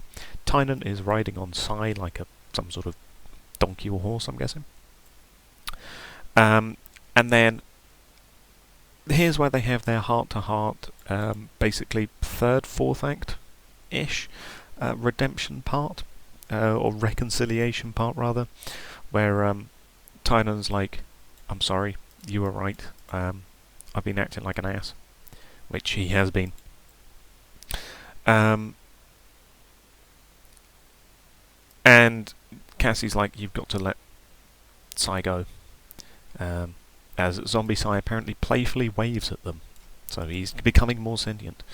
But anyway, yeah, so she's like, "You've got to let Sai go," yeah, basically let Sai die, which is a yes, you should do that. They should have done this right from the beginning, but no, they really want to save Sai for whatever reason.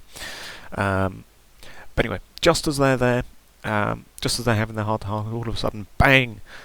The tribesmen arrive. A dozen skeleton-painted tribesmen step out. We recognise them as the group from the opening, although the number has been whittled down by 2/3, so there's not many of the Banoi natives left. And we see Korotoya Ope. Here you go. And he says they've got to. They said they've got to kill Sai because he's a zombie. Tynan's like, no, you shouldn't do that. However, then just before they're about to go and kill Sai, Cassie says, no, we might have a cure. Koratoya says, no. The only way to kill the infected. The sickness takes all. The only way to kill. The only way is to kill the infected. And I'm assuming in this universe, Yarima is dead, because he mentions her right here, Yarima, my daughter, and then that's it. We have all made sacrifices. So I'm assuming in this universe, Yarima isn't a carrier. She isn't immune. She was infected and killed, presumably. And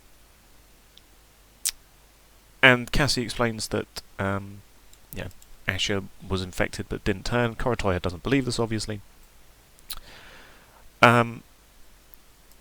Cassie, however, the only way to save Tynan now, she explains that they're going to Kessler's place, basically, and he can make a cure. Koratoya's like, wow, I know of this guy. Where is your friend? And Cassie explains he was taken by Jonathan Locke. Koratoya has had previous experience with Jonathan, and just in case you haven't quite got the picture yet, that Jonathan is a bad guy, okay? Just in case you were unsure about it, all this stuff he's done up until now, just in case you were like, he might still be a good guy. Koratoya explains how Locke destroyed their homes to build the resort, polluted the rivers, and forced all of them into the jungle. So he came in, turfed up the natives, poisoned the rivers, and built this massive 5-star resort. And Koratoya is now like, wow, I'm going to help you guys because I have to settle the deal with Jonathan Locke. And then they do some stupid thing, and then off they go into the Highlands. And then there's a bit of a sort of travel montage, I'm guessing, before they arrive at the Biosphere. A large sign says Biosphere Solutions, and they've arrived and they've discovered, there's no ice cream truck. So they assume that Jonathan and his group haven't made it here, not knowing that they've crashed the truck. And so they arrive, intercom box, Cassie uses it, Dr. Kessler's here. Ignore that, that's just the Dead Island Wiki Discord going off. But yeah, so Kessler's like, well, you guys managed to make it, congratulations. And he lets them in, essentially. However, Tynan finds that Kessler's acting a little weird as they go in through the door up to the lab, and they make their way through the lab entrance. And at this point, I believe they're in, there you go, they're in a greenhouse. So there you go. Cassie, however, is like, everything's weird. Kessler's weird. Everyone's weird. Doesn't matter. But however, they have this weird thing in the script where they're like, the moment we shake our heads and yell, these guys are doomed. I don't know what the point of writing that in the script is, but yeah, this guy is very much into his script. He loves it. So we then cut to inside the lab and we discover that Kessler is watching all of this because he's being forced to by Jonathan Locke, who obviously arrived there before the main group, the hero group, I should say, and he's using a gun to threaten Kessler into doing what he wants, basically. So Asher is hooked up to a blood drawing machine. Jericho at this point is completely disillusioned with the antagonist group's views. And Maxim is just playing around with machines and whatnot, and everybody is watching the native tribesmen being eaten by zombies. Kessler's like, this is evil. Jonathan's like, it's survival. Kessler doesn't want to watch, but Jonathan forces him to, and tells him to go and check on Asher. Kessler, he's a more compassionate scientist man, so he asks him if Asher is comfortable. Jonathan's like, shut up, just make the stupid serum. Meanwhile, Maxim accidentally knocks over a beaker and smashes it to the ground. Kessler's like, can you not do that? And Maxim, obviously being the spoiled, rich brat that he is, does another one. Kessler, meanwhile, puts some blood into a centrifuge and turns it in. And here is where they do a nice, probably would have been a nice transition shot, where they turns it on. It obviously blurs into a spin of red blood as it centrifuges, and then that becomes spinning red as Tynan uses his Buzzsaw glove to kill a zombie. It could have been a nice transition. The tribesmen obviously are trying to stab with their spears and shoot arrows at the infected, and as the tribesmen are bitten, they turn into more zombies, and so on and so on. It's a domino effect, and Cassie is still trying to kill zombies, but even more new zombies take their place. And Tynan looks around. He needs more firepower. He sees discarded. He spots a skip full of crap, essentially, and he uses Psy as essentially a battering ram to run through over to the skip to go and look for things, to try and make something. Okay, they're obviously building up to some sort of weapon, which is going to be pretty cool. I'm going to be honest. Go away, Avast. But yeah, there's probably. Yeah, it's going to be cool when you see what he's about to make.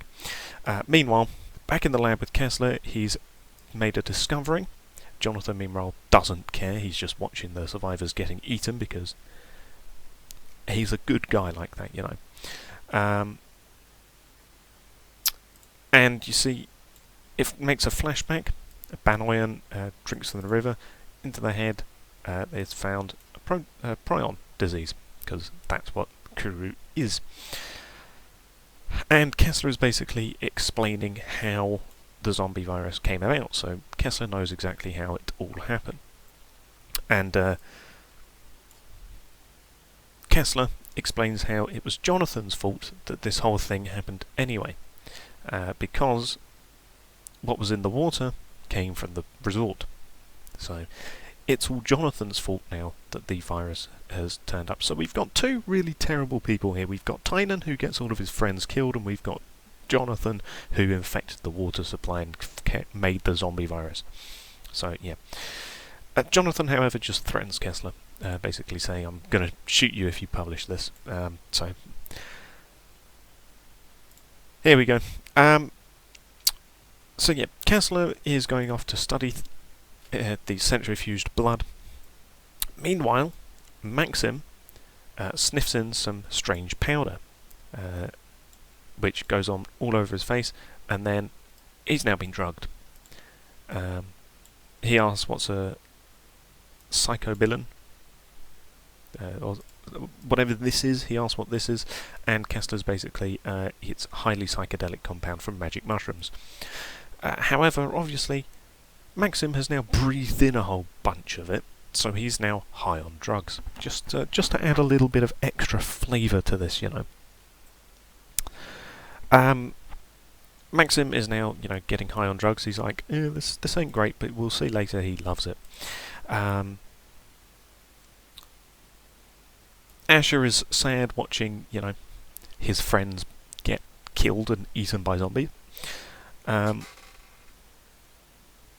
then Jerica's like, I'm sorry, you know, I've had a change of heart. So there you go.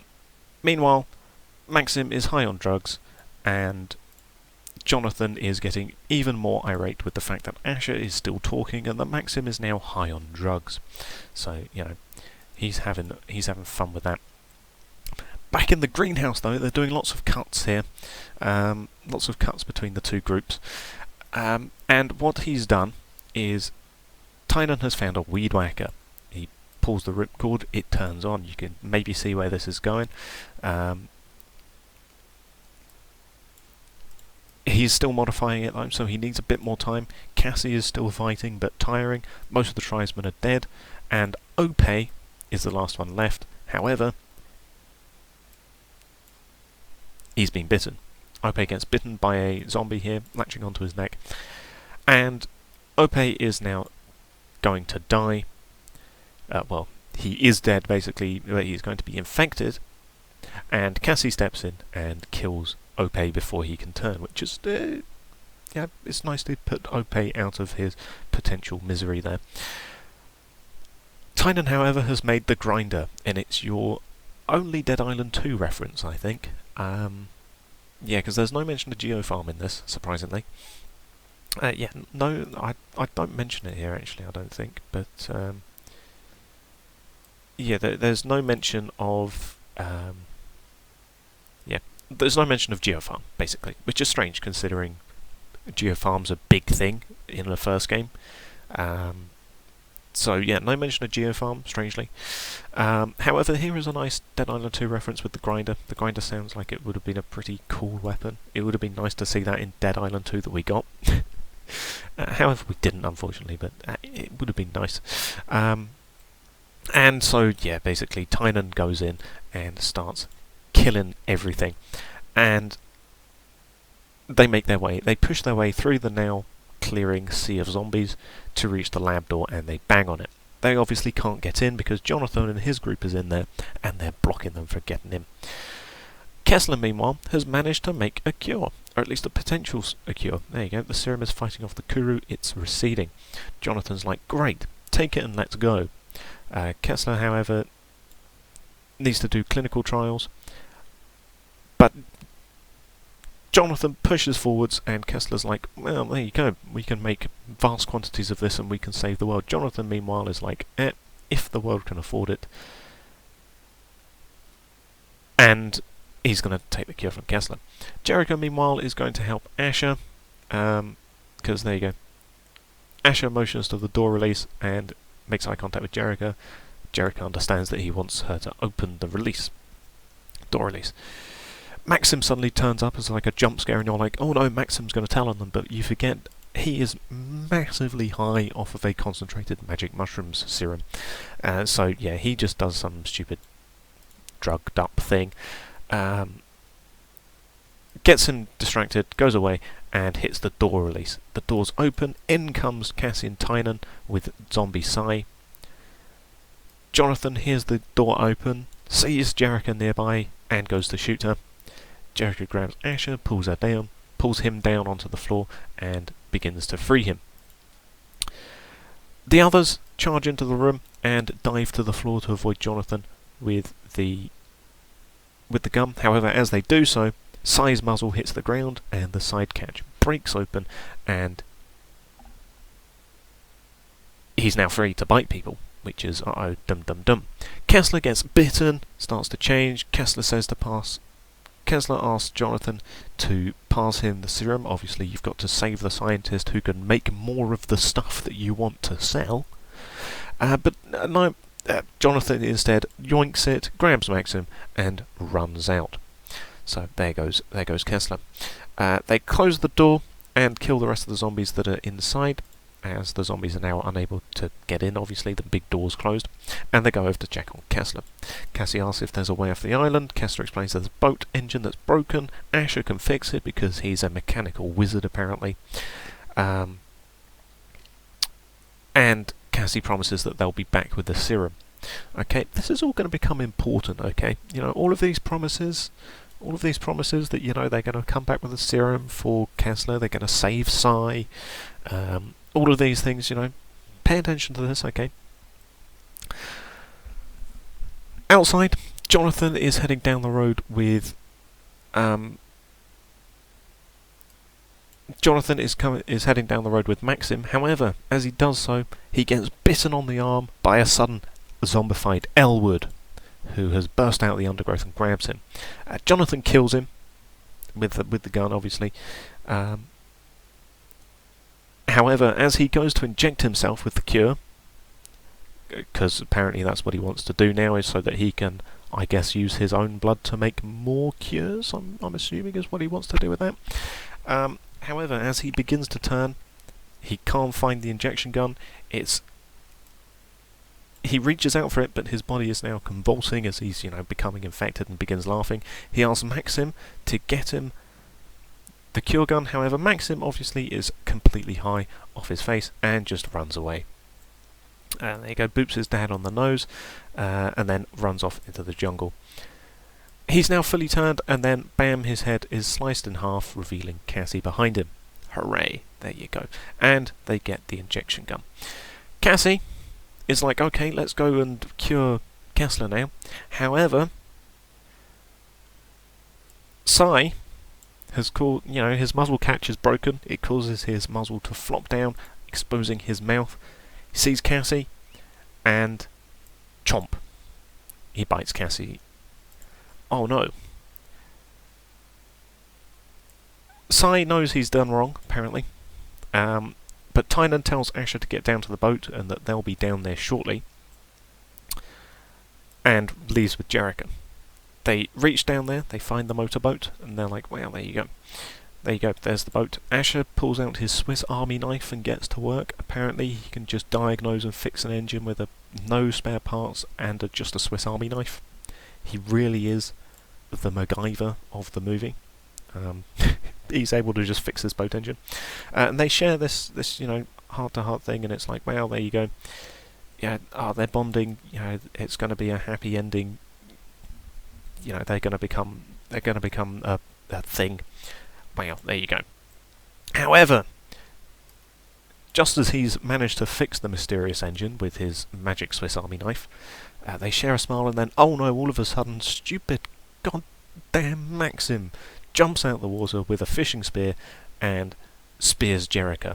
She falls dead with the spear because Maxim thinks she's a zombie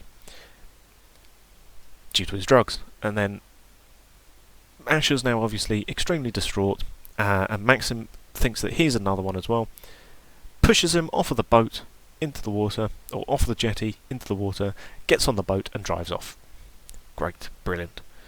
What an amazing ending to the hero that is Jericho, who is one of the best characters in the movie. But there you go, she's now dead. Oh dear, how sad.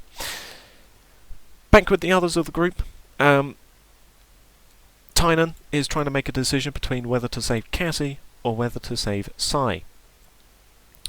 And he doesn't care about Cassie. He wants to save Psy, his best friend. However, Psy manages to speak somehow as a speaking zombie, and he points to Cassie and says her name. He pushes the needle gun into Skin, so it zooms in on the needle gun, pushes it into Skin, empties the trigger, and the serum vial empties, leaving us as a whole mysterious, ooh, who's he saved? Has he saved his best friend, or has he done what his best friend wants, which is protect Cassie, which is quite literally his friend's dying wish. So, it's like, ooh, is he going to save Psy, or is he going to be a dick, basically? Is he going to be a dick and save Psy to leave Cassie to her fate, or is he going to save Cassie? Back with the sea, Asher is treading water. Maxim is driving around in the boat. All of a sudden, the Deus Ex Machina of the movie is Dolphin Lundgren. You gotta have that callback to the dolphin. And you know what happens here? He decides to get a lift with the dolphin. He finds a dead body with a spear gun dart in its back, grabs the dart as the dolphin speeds past. Asher sees Maxim ahead, slowing down. He's exhausted from the drugs. Lines up a shot, and then, would you believe it, in slow motion, Dolphin Lundgren jumps out of the water. Asher is launched into the air, throws the dart with perfect aim to hit Maxim in the chest, and he falls off the boat into the water near the back of it. Back in real time, Asher and the dolphin dive back into the water. Asher dismounts from the dolphin, gets onto the boat, says goodbye to the sees Dolphin Lundgren do that backwards tail kick thing, which is highly descriptive, and I'm sure we all understand exactly what that backwards tail kick thing is that a dolphin does. And anyway, there goes the Dolphin Ex Machina. Asher takes the boat, but unknown to him, you've got Maxim floating behind the boat. As the propeller spins, it catches Maxim's man bun, a callback to the very beginning of the movie where it specifically describes that he has a man bun. And it's sucked into the propeller, dragging his head into the propeller, and it pops like a blood-filled watermelon, apparently. And oblivious to this, Asher drives back to the dock. So that's the end of Maxim. That's his comeuppance. Cuts back to the jungle, and we've got Tynan making his way towards the jetty, leading Zombicide by his chains, and around his arm is Cassie, dazed but human again. So he did save Cassie. He finally did what Sai wanted, which is protect Cassie. And meanwhile, they arrive here. Cassie asks why, and Tynan does his stupid redemption. I'm completely redeemed and a completely changed human here, completely changed person right here. And Tynan's like, we need a leader and you're a leader. If anyone can help us, it's you. And then there you go. Followed by Zombicide grunting, which points to zombies coming at them. I'm guessing at this point Tynan has lost his grinder weapon, which would have been probably useful around this point. But anyway, just as they arrive, Asher appears with a boat. Cassie asks about Jericho.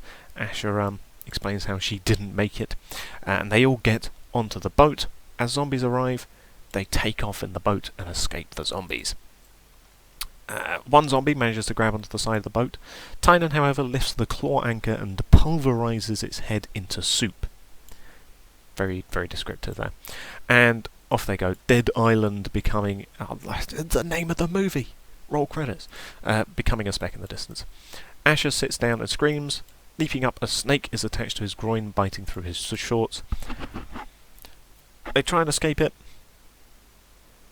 But basically all of this is crude humour once again. If you've read into the script, as I've been going through it, right towards the beginning, I didn't mention it because it's kind of vulgar and yeah. But Tynan basically is talking to Sai, I think it is. So it basically they're talking about Sai being a hero, and Tynan says if somebody was bitten on their groin, would Sai go and suck out the poison? And this is that callback, this funny ha-ha callback. And yeah, basically Tynan was the one saying you wouldn't do it because he wouldn't do it, and this is meant to be him having a change of heart, I'm guessing, and being a better person, in the fact that he's going down and begins sucking where the snake bit. Again, funny if we don't see, all implied. But yeah, so it's this funny ha-ha gay sex joke, I'm guessing, is what they're going for here. But then, yeah, as it finishes, they do stupid, cringy stuff, stupid, cringy dialogue, and then Cassie explains that it was a rat snake, which are non-venomous. So the whole thing was pointless, and it was just meant to be a ha-ha joke, as well as a callback to Tynan saying that Sai wouldn't do the same thing, as he wouldn't at the beginning of the movie, to show that he's grown as a person. Isn't that great? And the end credits roll. So there you go. The end credit montage is a montage of cell footage from Cassie, Tynan, Asher, as well as Dave's hip-hop music video. The credits roll. Then there's an after-credit scene. The title card says Days Later. They're in the motorboat. There's an empty gas tank. The group are exhausted from a lack of food and water. Flies buzz around Zombicide's face, who somehow hasn't bitten anyone again. But anyway, they're all drifting along, and they find a bird. And they're like, yeah, he gets a face full of bird poo. He's like, oh no, stupid bird. However, it's a sign of good luck, says Asher, and it also means that there's an island coming into view, because birds mean islands. Because, you know, the birds have to nest somewhere, so birds are going to concentrate around islands regardless. And they're like, wow, it's Palanai, it's the full moon party, because they can see laughter, they can hear laughter, and they can see people moving around, and they're like, wow, we've actually made it to the party, it's a happy ending. However, we zoom across the sea towards the island, the laughter carrying to Palanai Beach, which is covered in destroyed tents, chairs, and a soundstage. Dance party is far from deserted, though the laughter is becoming deranged because the thousands of festival goers are now in fact zombies ready to eat. And that's the end credits. that is the extent of the script. This has been a very long video, and we're not quite done yet because I have some things to say about this god-awful script. So, I did list out all of the important characters here. You've got the unnamed male guest and stuff like that, all here. The zombies. I did mention these when we first encountered, well, when we finished dealing with Boris, rather, in the film, which is that they make terrible use of the zombies. I like how they did the whole infected are around first, because they're the newly infected people, and they slow down to walkers. I did like that part. However, beyond the walkers and infected, we get absolutely buggeralled in terms of zombies. We get the token thug, and we get a token floater. We get no butchers, we get no special infected. From Riptide, we don't get anything from Escape Dead Island. We don't get anything from any of the other games. We don't even get Suiciders, which is a massive missed opportunity. That's absolutely terrible. The locations are alright, but not the greatest. Most of it focuses around, well, Banoi obviously, but most of it focuses around the resort and the hotel. 75% of the movie at least is taking place just in the resort and the hotel, and I get it, it would have been a nice place, lots of sun, very much like the resort we see in game. However, go somewhere else. Spend some time in Moresby. You go there to get radio parts, and then that's it. I mean, they show the airport briefly, they show the aquarium briefly, which is a brand new place, but yeah, they don't even mention Moresby by name, it's just Banoi Town. They spend most of their time in the resort, and even the time that they spend in the resort is pointless. What do they do? I mean, they do have a nice selection of weapons that they show, including a bunch of modded weapons, which is obviously very nice. I like how they showed the grinder. The grinder was a nice addition. The modded things like the modded bat, the modded katana, that's pretty cool. Showing, the barbecue blade, the Wolverine's Claws mod. Yeah, these things are pretty cool. These weapons are pretty cool. I like how they did the weapons. I got no complaints because we didn't see it, obviously, but I have no complaints about the amount of weapons and the mods that they showed. That's very much Dead Island. However, yeah, the characters are all pretty terrible, and they're all pretty pointless. For the most part, some of them are alright, like I mentioned here. Asher, Sai, Cassie to an extent, and even Jerica has a decent actual character growth and curve. And the side characters are alright, mostly due to having less script time. Really, it's Dave is probably the best of the side characters. The Aronsons are pretty much just meant to be the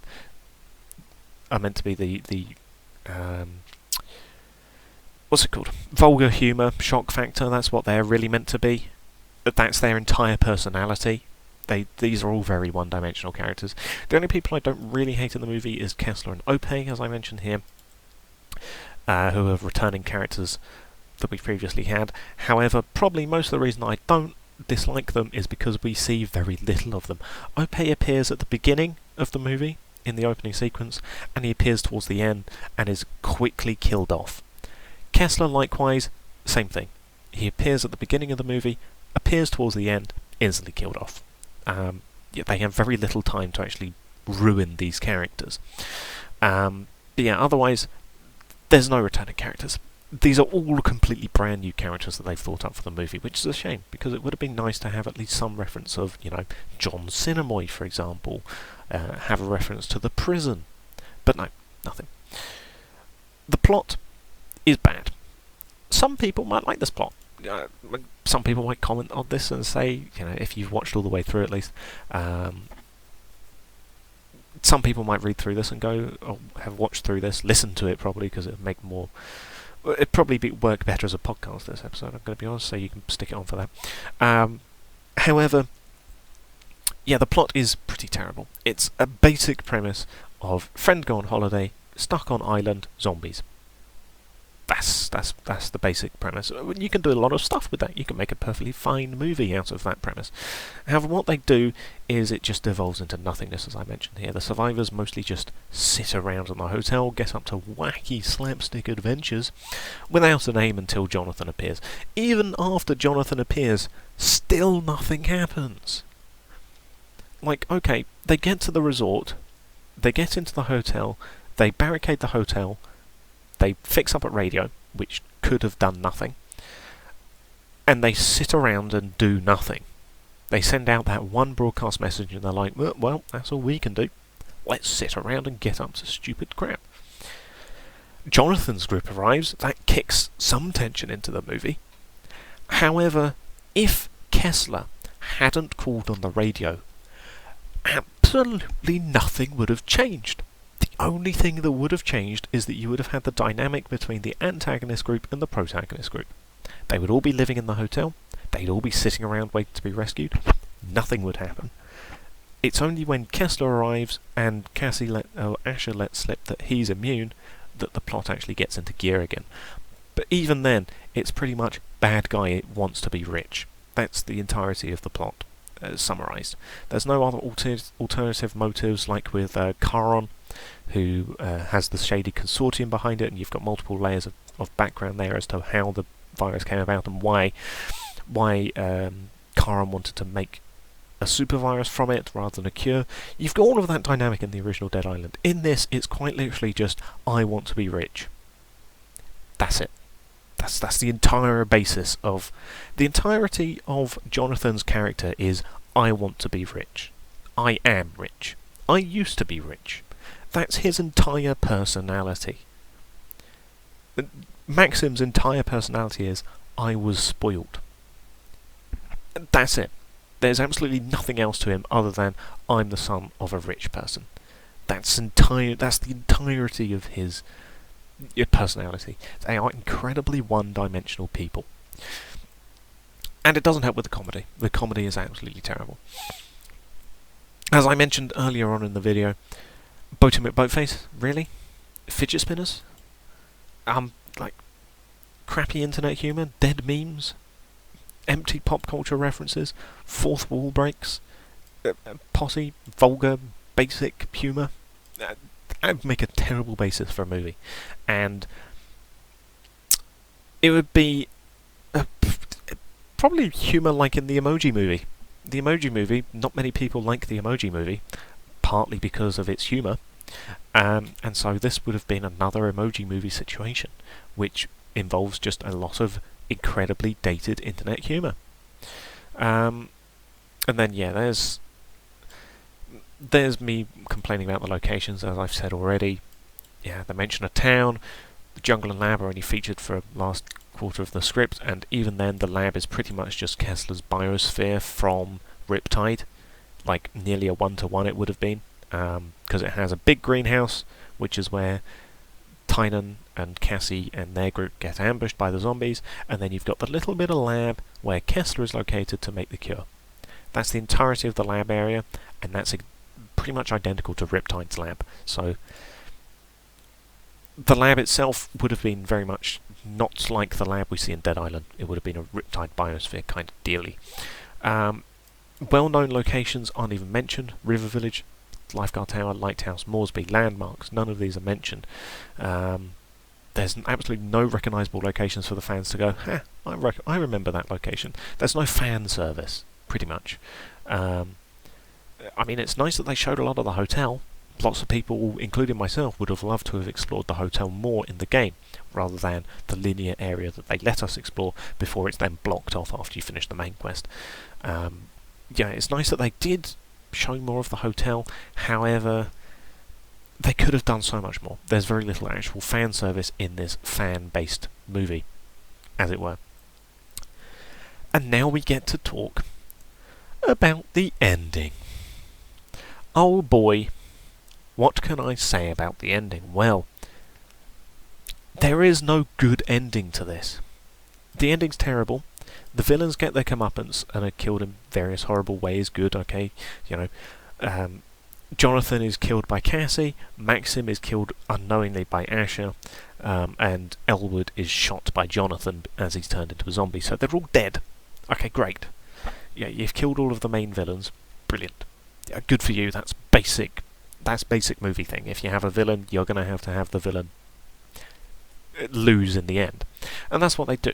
However, everyone, and I mean absolutely everyone, other than the main characters die. And even then, Sai is still a zombie. Every single one is either killed or infected by the end. And it means that there's no real weight to having the characters in the movie. There's no bonus or benefit to having them in there. They might be a contrived plot device, for example. You know, Opey's a plot device, for the most part. Kessler's a plot device. There's no point getting attached to these characters because they all die. The main villains are killed. Kessler is infected. Opey is killed. Side characters at the hotel, so the Aronsons and Dave, are killed. And even Jerica is also killed right at the end for no reason other than, oh, haha, remember that Maxim's full of drugs. That's it. It means that there's every character in here is worthless. If we go back and look at these characters and we run them down, Kessler, infected. Marco, dead. Lydia, presumed dead or most likely infected. Munan, dead. Kaiko, dead. Opey, dead. Sai, infected. Tynan, alive. Cassie, alive. Asher, alive. Mr. and Mrs. Aronson, dead or infected. Dave, dead. Unnamed male guest, dead. Maxim, dead. Jerica, dead. Boris, dead. Dolphin, alive, but Dolphin. Jonathan, dead. Elwood, dead. Yerima, dead. The amount of dead people in this film who are just introduced, tiny bit of backstory, dead. What's the point? Yeah, you could get attached to these characters, and instead of doing something interesting with them, they just have them have their one personality trait, and then they kill them. What's the point? What's the point in having any of these people here? They're all dead. I mean, even the main characters, yeah. Even the main characters are meant to be all alive, and Sai is still undead. Cassie promises to go and get a cure for Kessler. However, because they insist on keeping Sai alive, they insist on keeping the zombified Sai as a zombie and still alive. Because they keep him around, he just keeps on biting people. He bit Asher, which the only reason why Asher didn't turn is because he's immune, which was just pure chance and luck. He bites Cassie. Okay? That could have been entirely avoided if you just killed Sai. He's a zombie. He's been a zombie for like 4 weeks. There's no way a human body can recover from that. He's dead. Kill him. He's a zombie. You don't want him trapped in a zombie body forever and ever, because that's what happens to him. As I say here, the main point that ties up the latter half of the film is getting a cure from Kessler using Asher to save Sai, who is infected, doesn't even come to fruition. The whole entire point of keeping Sai around, as Tynan says right at the beginning when he finds Sai, I should say, and keeps him, the whole reason of him keeping Sai is to try and cure his best friend. And they don't even do that. He remains a zombie, as the ending is meant to show growth for Tynan, who is easily the most dislikable character outside of the villains. The whole point of him not being cured is to show character growth for Tynan and have him save Cassie, who he otherwise would have left, had he not had this whole turned around point of view aspect type of thing. But at that point it's just stupid. We're back at the start. They haven't gained anyone in their group. In fact, they've lost people. They've lost Sai, because he's now a zombie, as I keep saying. It means that what you've done is you've taken a group of 4 people at the beginning of the movie, you've gone through the movie, and you're left with the same 4 group of people. What's the point? What's the point of the characters? What's the point in having any of these people here when nothing happens with them? They're all one-dimensional characters who serve nothing to the plot. I mean, there were a couple of good things that I mentioned here, you know, you've got the grinder and the mods and the various weapons and stuff, and the zombies aren't utilised in the worst way.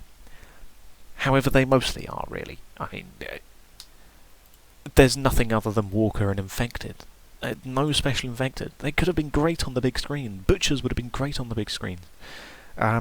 Suiciders, brilliant idea for a movie about zombies, especially one based on Dead Island. They would have been fantastic additions to the script if they chucked them in there. But no, they didn't.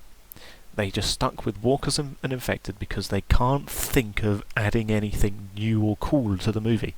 They just have to throw in funny pop culture references and stupid, terrible humour. Yeah, Mr. and Mrs. Aronson, as I've managed to randomly scroll down here, Mr. and Mrs. Aronson, for example, their entire one-dimensional characters are old people, are dirty. That's you know, vulgar humour. That's their entire personality. But yeah, that is the script. It's been a long video. If you've managed to make it all the way through, congratulations. Put it on as a podcast or something. It'd work perfectly fine. Yes, I am switching between tabs here, but it's not like I'm showing images here because obviously it's a script. We don't have any images for any of these people. We can sort of guess at what they would look like based on whatever description is in the script, but otherwise it's very loose description. So yeah, and you can quite easily just imagine them to look however you want and it wouldn't matter. So yeah, you can imagine however they look however you want. But yeah, that is my rant about the script basically. Yeah, overall it's an incredibly good thing that this didn't get made, I'm gonna be honest, because it would have been an absolute box office bomb. I'd imagine you would have had incredibly poor ratings on this. I would imagine you'd probably have like a 1 star on Metacritic or something. But yeah, it would be incredibly dated even on the day of its release, in terms of all of this old pop culture and not so much the pop culture perhaps, but the internet humour and stuff like that. It would have been incredibly dated. It would have been difficult to watch with all of the crude humour in there. And yeah, overall it's just a good thing that this thing wasn't made. If they do make a movie in the future somewhere, it would most likely be based on Dead Island 2, which wouldn't be as bad. Obviously, I know of no script for that, and I have no idea of any details on if a movie is going to be made. If a movie is made, though, they'd better not use this script. I will write them a script myself if it means that they don't use this one. That's my final ruling on that. But yeah, if they do make a movie, it will be Dead Island 2 based because it's the most recent one and it's the one that's got the most traction now. Which we'll have to just wait and see if they do something like that.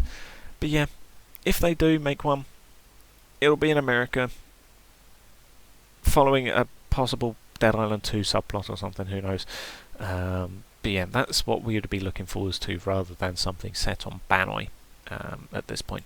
But yeah, I am going to leave this episode, when I say this episode, I'm going to leave this rant of the film here. I could probably rant for many more hours about this film, but I'm not going to subject you to that. I've subjected you to that enough with reading off this script. But yeah, I am going to leave this here. I will thank you all for watching or listening.